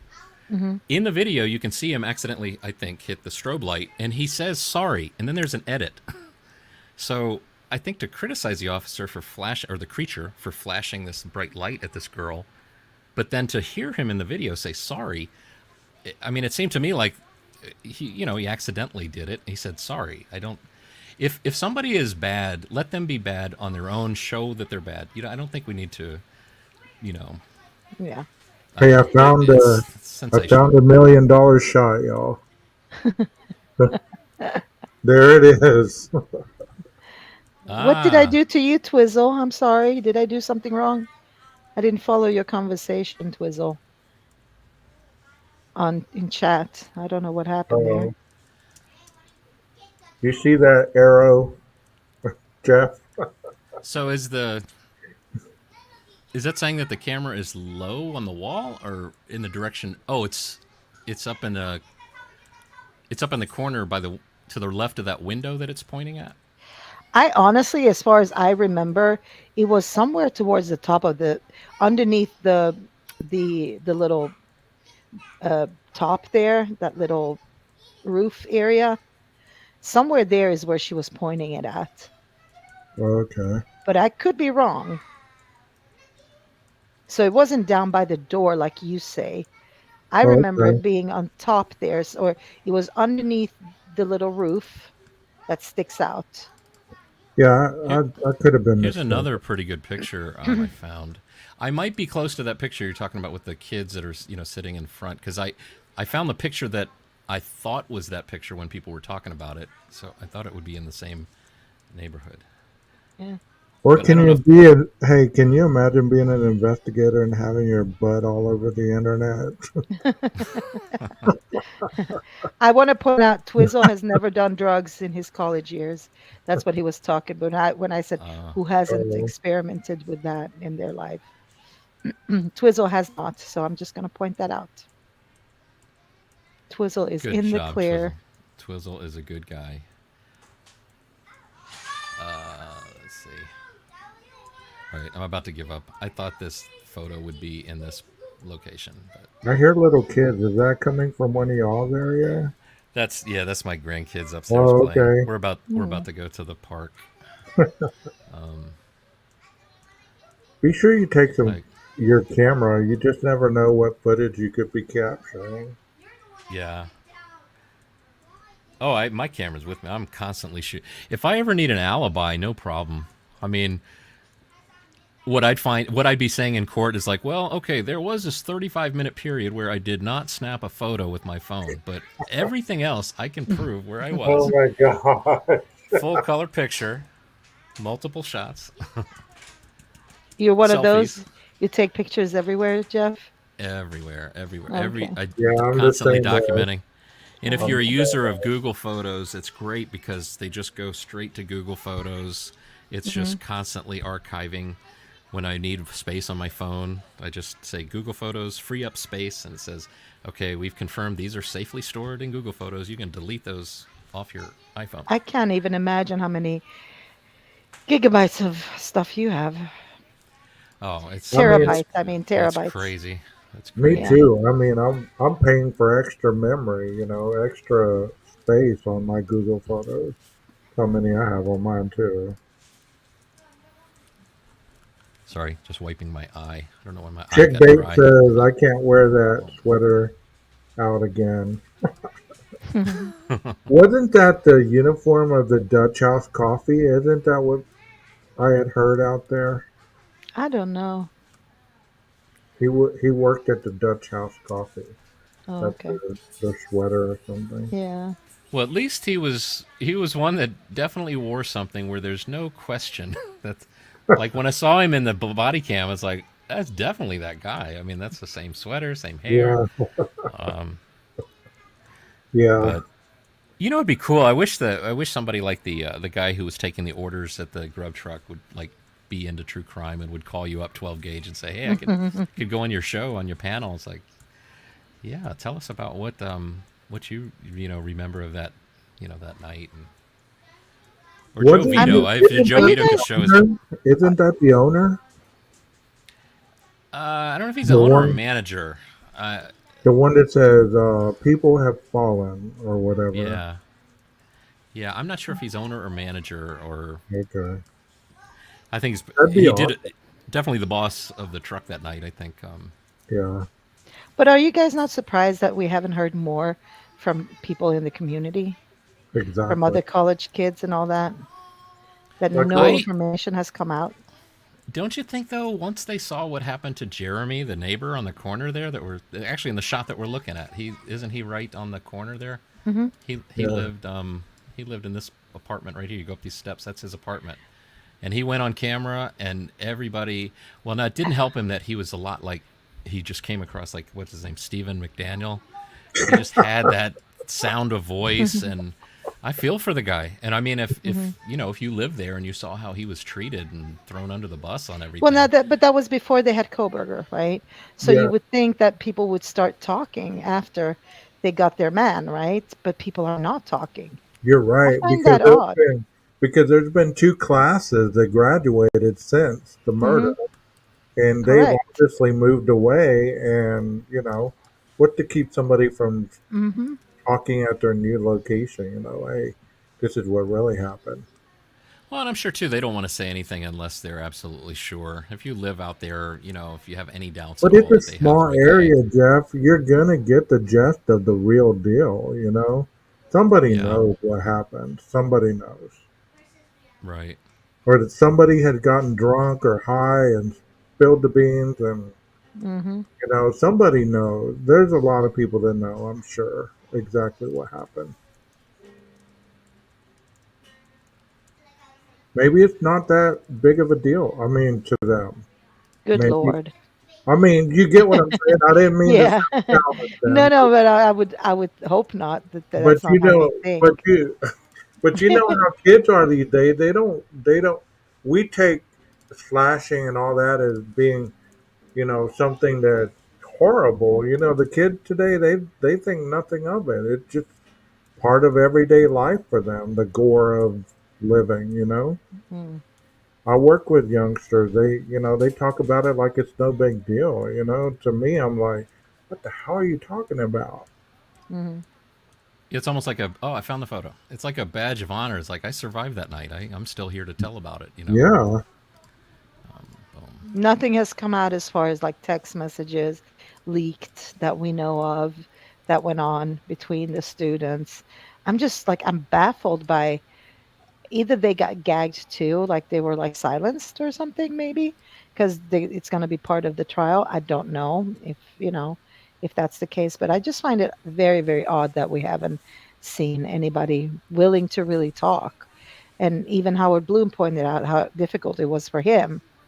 How many doors he had to go and knock on, and Hey, so Beverly, I have a couple more minutes up here. You want to come up here and give any closing thoughts or any kind of, you've never been on my panel. I'd feel honored if you came up on my panel. I've watched a lot of your stuff. So if you it want to would come be up, there, wonderful. there's the link. If you want to come up for a couple minutes or so, we say a couple minutes, Please do. about 4 or 5 hours. I was just gonna jump on for a little while, and here I am 3 hours later. So Come this on is a up, photo Beverly. golf that you were thinking of. Yes, yes, yes. And you can zoom in pretty good on that. It looks like you have, well, no, it's the same quality, but Yeah. you can tell that that's not trash bags. There's a Right. And police this, yeah, officer this standing he right said looks like his there. back with the word police Yeah, on his back, and they're sitting. correct. So So this we, was right after the police arrived, right? Yes, correct. I mean, right after, we don't know how many hours after, but it looks like it's still morning though, but I don't know. Or morning meaning not the end of the day. Right. But look at how many people have black hoodies on there. I can see one, two.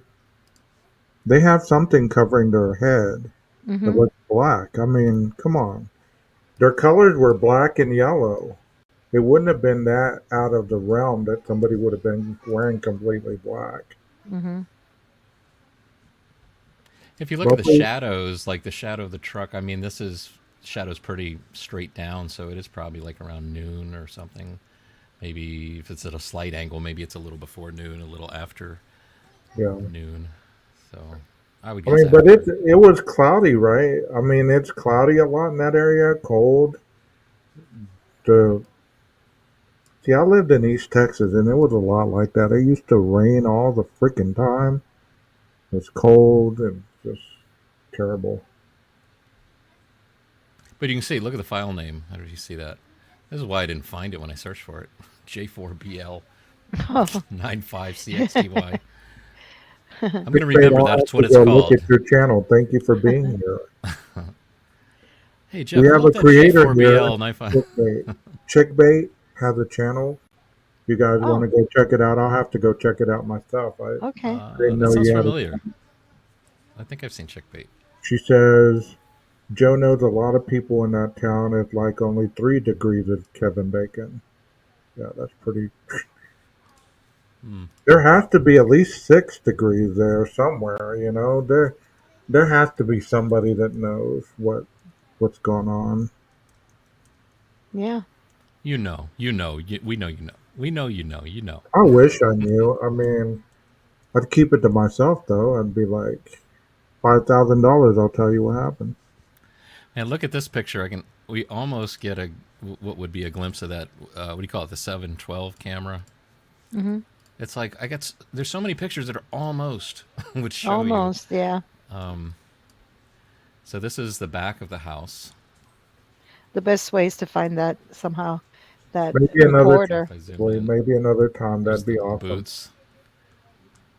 You know, Oh, so you got an so you're overhead. so you're thinking it's like somewhere under this overhang, I think, right? Is that what you were saying it was 12 gauge?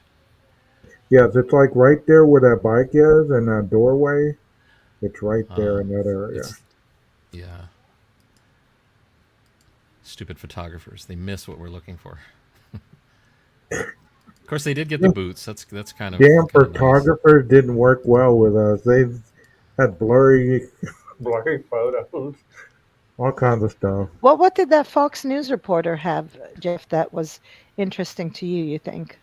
Oh, That he was wait, the going to sell for fox. yeah, you said Oh, he wanted five grand for it or something. yeah. Well, I mean, his photos are like a lot of the photos we're all like looking at and studying. Or the dirt that's next to the kitchen sink. That's one of his Hmm. photos. The stuff on the coffee table.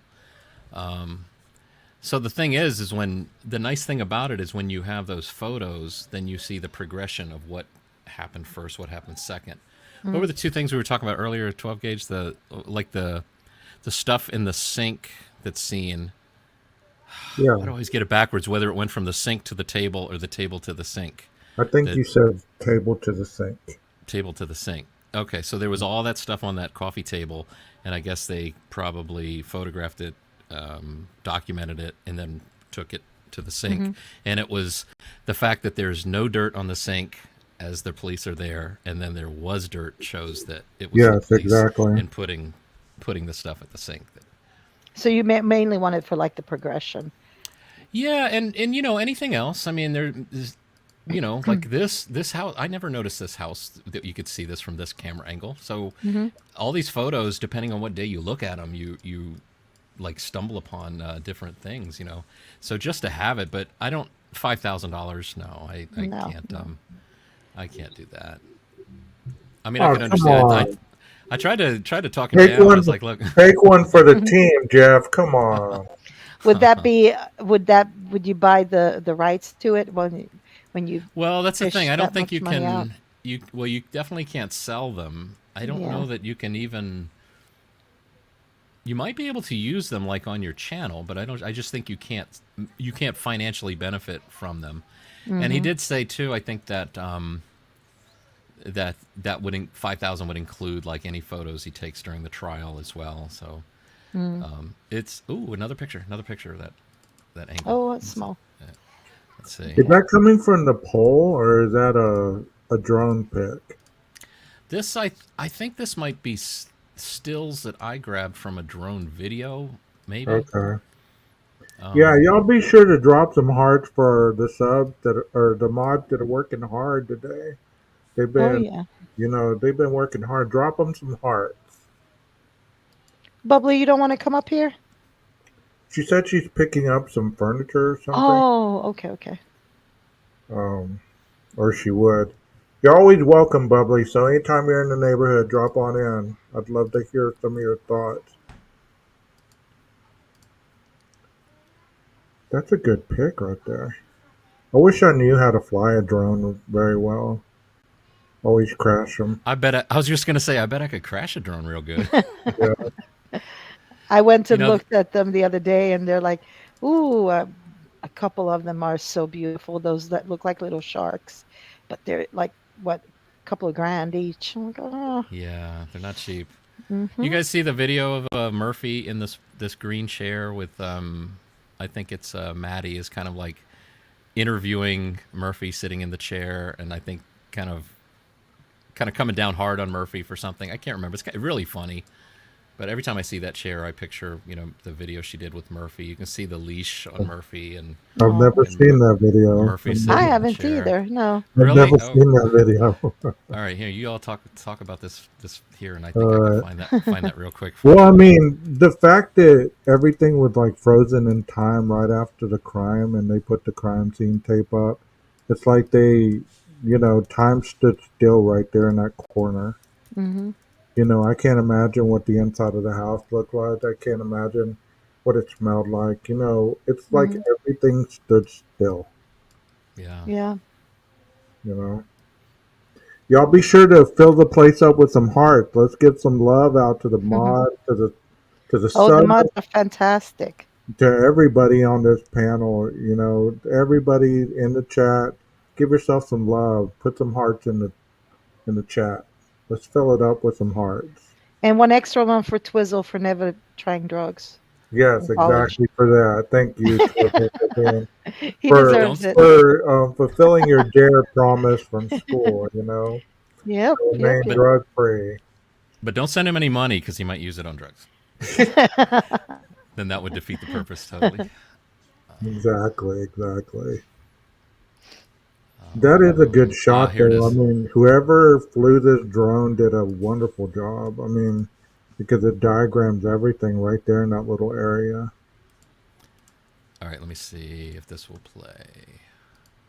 Yeah, here we go. And I think, will the sound come through? I'm not sure if the sound is going to come through. Let me see. Oh, I've never seen this. I've never seen this. Is the sound coming through? You got it on mute? No, it's because of the way I'm playing it. yeah, the sound is not coming through. Wait, but it's cute. Let me do this. If I play the actual file, where'd it go? No, Twizzle, do not start taking drugs. He said technically I do meth now. No, drone. Come on, Twizzle. If you were clever enough not to do it before, don't do it now. Well, I'm a drug and alcohol counselor. I can give you some counseling if you need it. Okay, here we go. Just in case you start. Yeah, just in case you start, I can help you out. File, desktop. Where's desktop going? You guys fill it up with hearts. Don't stop. Just keep them coming. Keep them coming. We have 103 people in the live right now. All right, this should have sound, I think. Adderall. Okay. See, I never tried. I'm afraid of losing control. I'm not about to keep barking at a bitch who ain't about to do that. Anyway, just mad because you was a stripper that thought you was going to get wifed and didn't. Psych. That's fine. I'll be a stripper because I make way more money than you, bitch. Oh, Wow. They're funny. They're funny. You want You to know, play it again? Maddie and Kaylee were so animated, and Xana. It's like the other two didn't really have that type of personality, unless they didn't show it on their videos. You know what I mean? well, they were older too in the house, right? Yeah, So maybe it's got to do with that as well. yeah. I hadn't seen that. You want to play it again, Jeff? Yeah, yeah, yeah. Good night. That's fine. I'm not about to keep barking at a bitch who ain't about to do nothing. Anyway, just mad because you was a stripper that thought you was gonna get wifed and didn't. Psych. That's fine. I'll be a stripper because I make way more money than you, bitch. Oh, this is I can't believe I was thinking that's actually her voice, but they would do this on a lot of their videos where they'd take the sound from a movie Yeah, or on something, TikTok. and then they would just replace. Yeah, so. Yeah, on TikTok. Yeah. There's I used a program called 4K Talkit, Tokkit, and it basically allows you to, like, with one click, go to somebody's TikTok and just bring all their videos, down. And I think it's set to, like, if somebody adds a video, then it automatically populates and shows up. So Thank you for being here, Chickbait. We'll check out your channel. Definitely. And if you ever want to be on panel, let me know.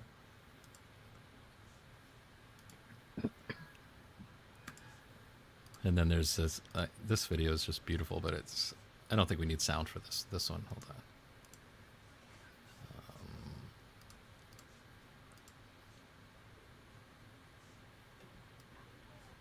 Okay, I know you've seen this one, but.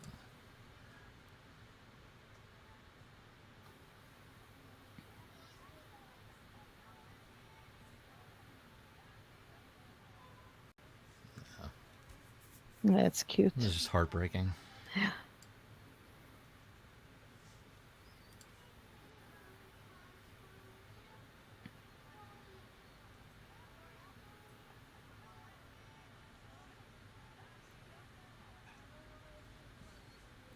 You know that's what I was that's the point I was making at the very beginning of this 3 hour and 50 minute video is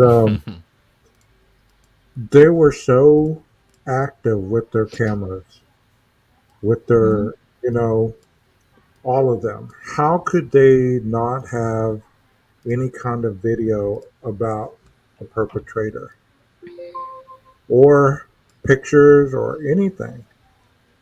I find it hard to believe that Dylan or Bethany did not take any kind of video about whoever this was and got any kind of video footage Or of, sound. Or yeah, sound. sound Mm-hmm. Yeah. of them leaving. Just because they didn't mention in the PCA that they heard anything doesn't mean that they weren't recording the sounds that were going on. Hmm. Maybe the sounds of the Kaylee playing with the dog. Maybe that's a video clip. Maybe that's an audio clip. You know, people do that a lot. Hmm. Hmm. Can I ask you guys a question? Sure. Mm-hmm. What do you think is on the 911 call that we haven't heard? Why we haven't heard why that has not been made public? I could say maybe the mention of the perpetrators, what he was wearing, what he was driving, maybe even if they knew who it was. Hmm. Hmm. What do you think, Jeff? I don't know. I mean, I don't know what reasons they wouldn't release it. If it's too graphic, is that a reason to not release it for just out of respect for the parents and family members? I don't know if that's ever done. I don't know if that's what it is. If they described what they see, and if it's the case that, like, maybe was it Dylan that maybe is on the phone first, passes out, just somebody else picks up the phone. I thought I heard that multiple people might have been trying to complete the call. So I don't know. Okay.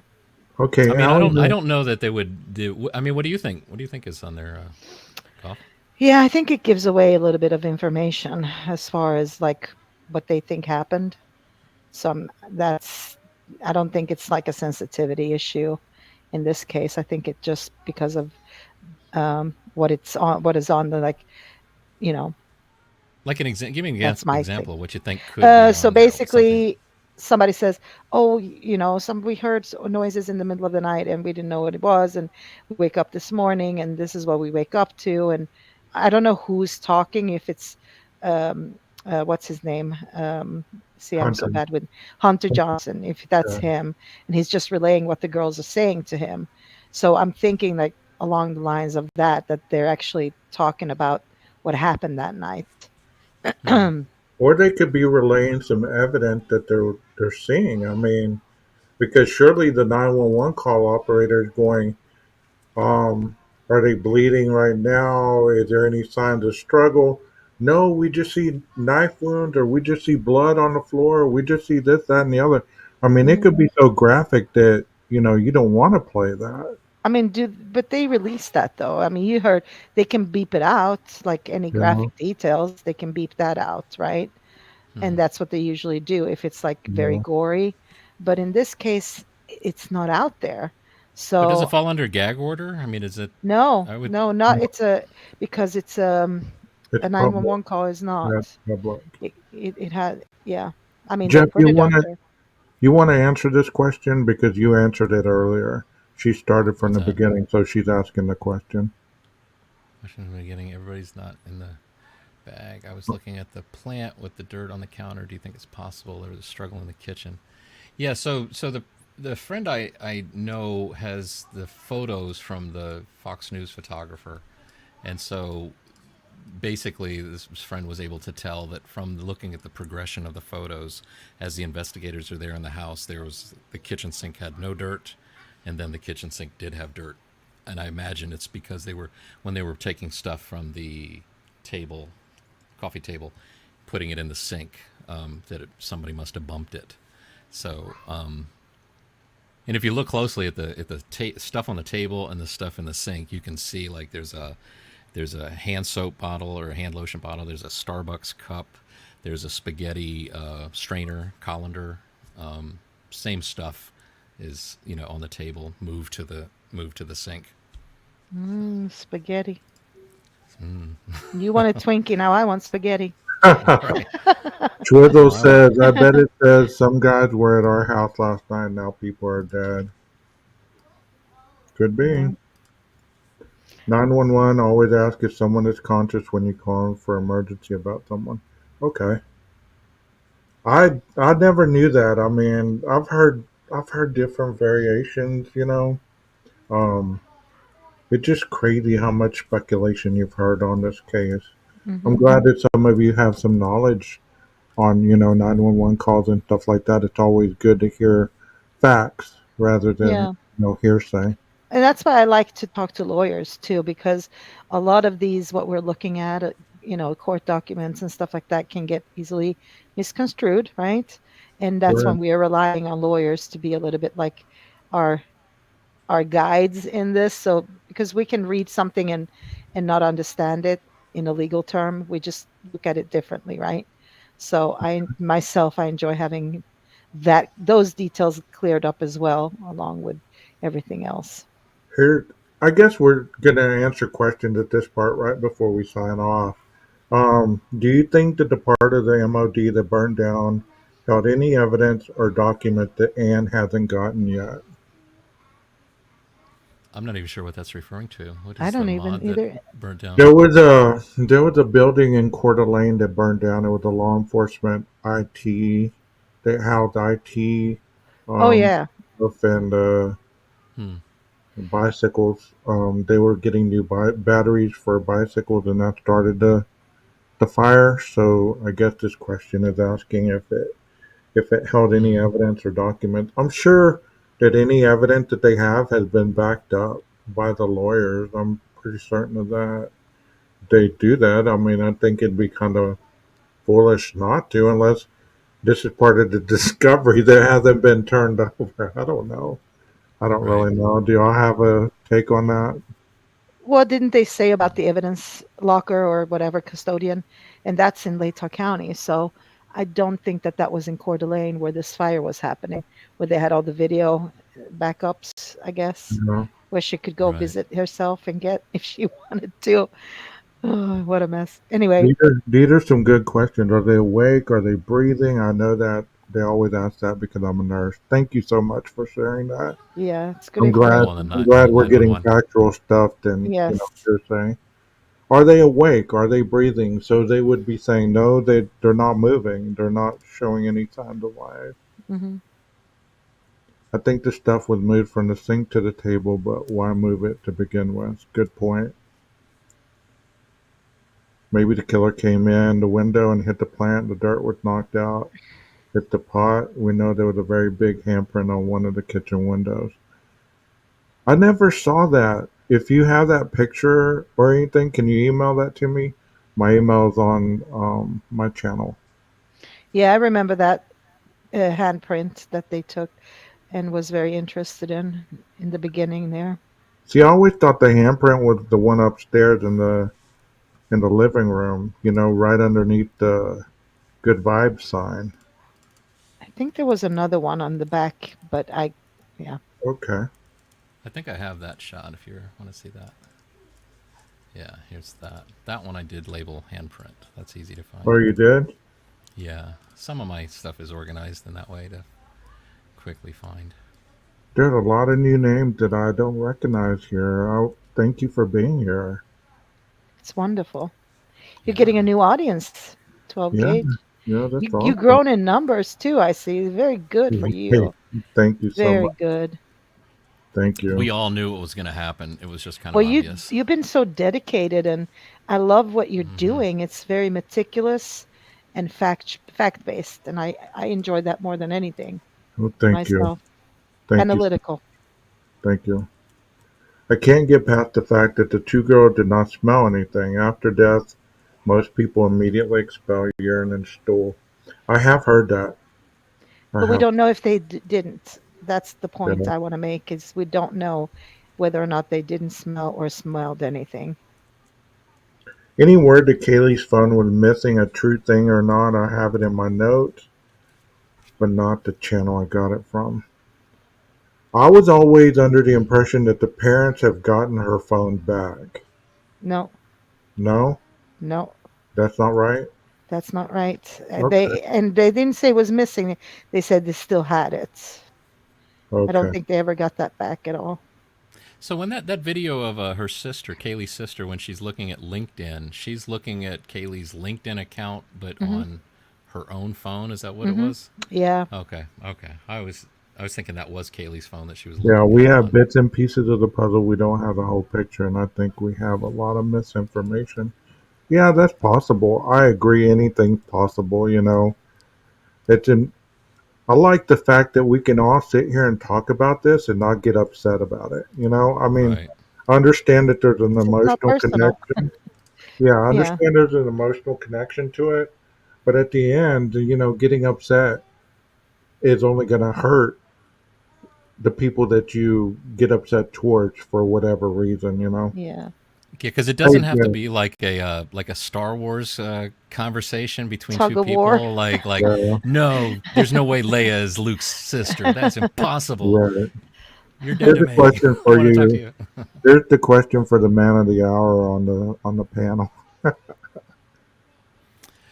Jeff, wasn't it your Linda Lane video that the timestamp on the car was 3:30-ish that makes you think big time? So 3:37 is when we first see the car come around the very first pass, right, of the five, I think, if Hmm. I remember. I'm curious what part of 3:30 are you referring to? I used to have it memorized. It was like 3:37, 3:56, 4:05. I know there's 4:05 and there's 4:07. I put a 12 gauge. I've got two pictures of the handprint if you want. Okay, I'm sorry. So that first one is it's a little On the wider. back. Yeah. See, I didn't I've got a realize that closer was. one. I didn't realize that was a window. I always thought that was a mirror under the good vibes sign. I've been Uh, saying mirror under the good vibes sign. I'm sure people are like, "What's he on? There's no mirror there." so this is like this should be the front, the window taken from the front, and it's the far left window, I think. So the photographer is standing in the street, basically on the corner, Yeah. Yeah, and then here's another one was photographed a little bit closer. This one. So if he was wearing gloves, he surely wouldn't have left a handprint, right? Right. I would assume that is just a handprint of somebody that was at a party there, or Probably one of the you know. girls, probably one of the girls leaning against the, hopefully not doing anything. Never I'm sure mind. that I'm going to go there. I'm sure the photographer was like, "What is that? Oh my gosh, You look, don't guys, have that's a those handprint." from the back, Jeff, by any What's chance? that?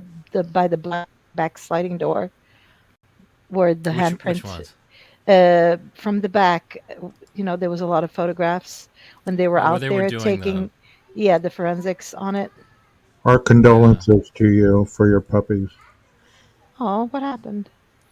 She said she lost two of her puppies, Oh, or her dogs, in the span of 2 weeks. Our condolences to you. oh, yeah. And this is actually another picture of the same, but it's a little brighter. I don't know if it's just the exposure is different, or if it's before the sun went down or something. But this kind of is a little wider. You can definitely see it's a window. Yeah. Get a Yeah. little sense of some of the stuff on the table.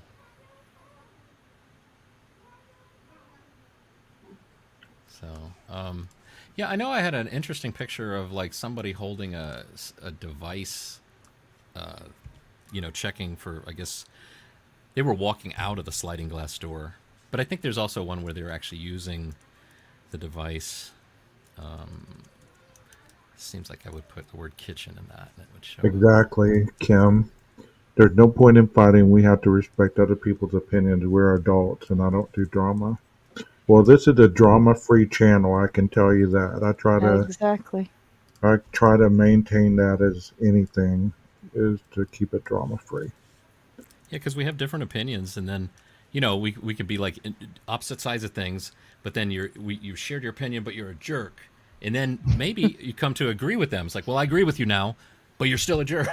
It's Yeah. like let's leave the jerk part out. We don't need to go to the jerk.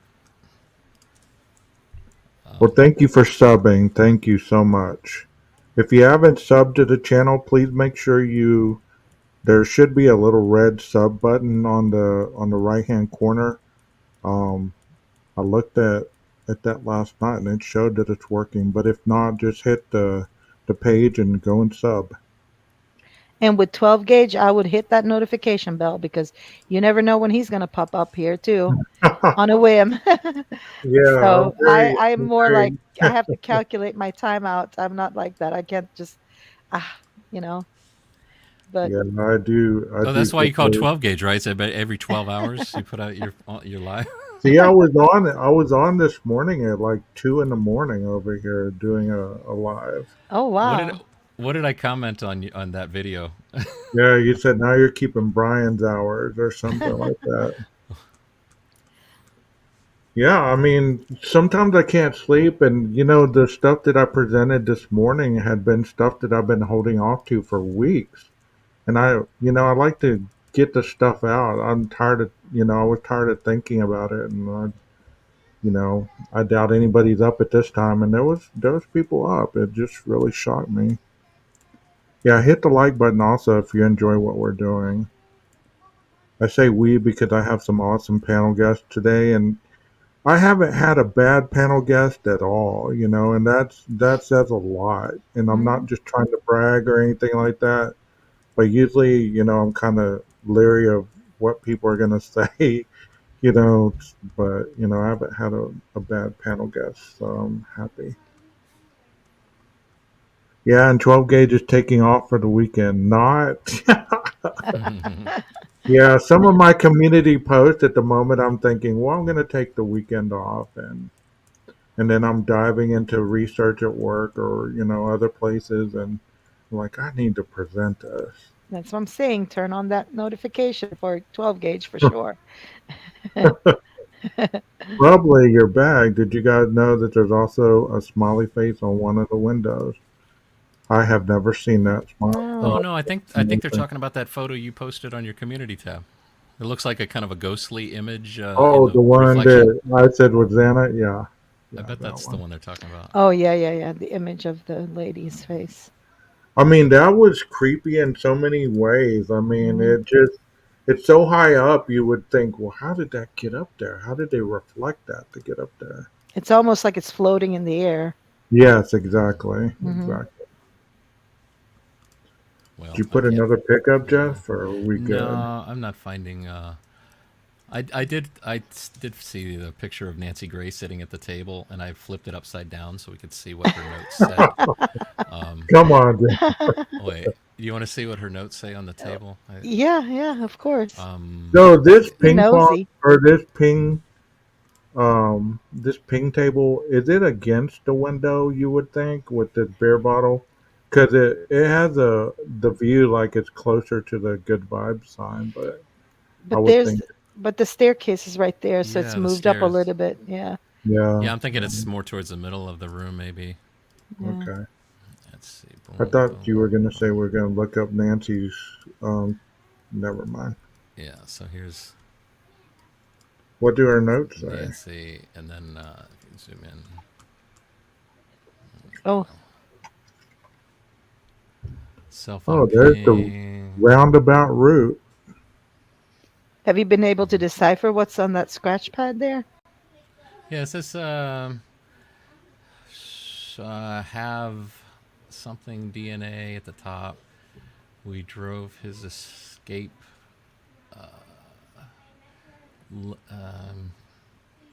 It's hard to read some of this stuff. Yeah. Half. What's it say? Something peaking? Something, cell phones, pages, Something about SUV right here. reaching? That Cell says phone reaching? pings before. I wonder Reaching. if this is practicing, maybe. It says, it looks like it says reaching or preaching. Preaching? Hmm. Yeah, it's hard to say. This one says van Does that something. Maybe say this is That's something? preaching. That's preaching. That's an Preaching, yeah. R. Yeah. Preaching. yeah. Oh, See, once that's I zoom in too better. far, it's Something about Pullman traveling south through Oh my Pullman. God, how can she make sense of all that? Do not, do not clarify, do not class. I don't know what that says. Verified dead. For the 420 versus verified dead. these would be good chroma key gloves to make it look like your fingers are just floating off your hands. That is the timeline she has right there. It says 4 to 420 versus Yeah. something dead. Knife Hey guys, you dead? know what? I really should take my grandkids hit the park a little bit before it gets too dark. As Yeah, much as we I need don't want to. to jump off. Jeff, one thing I'm going to say to you, Hmm? this is like why I like you.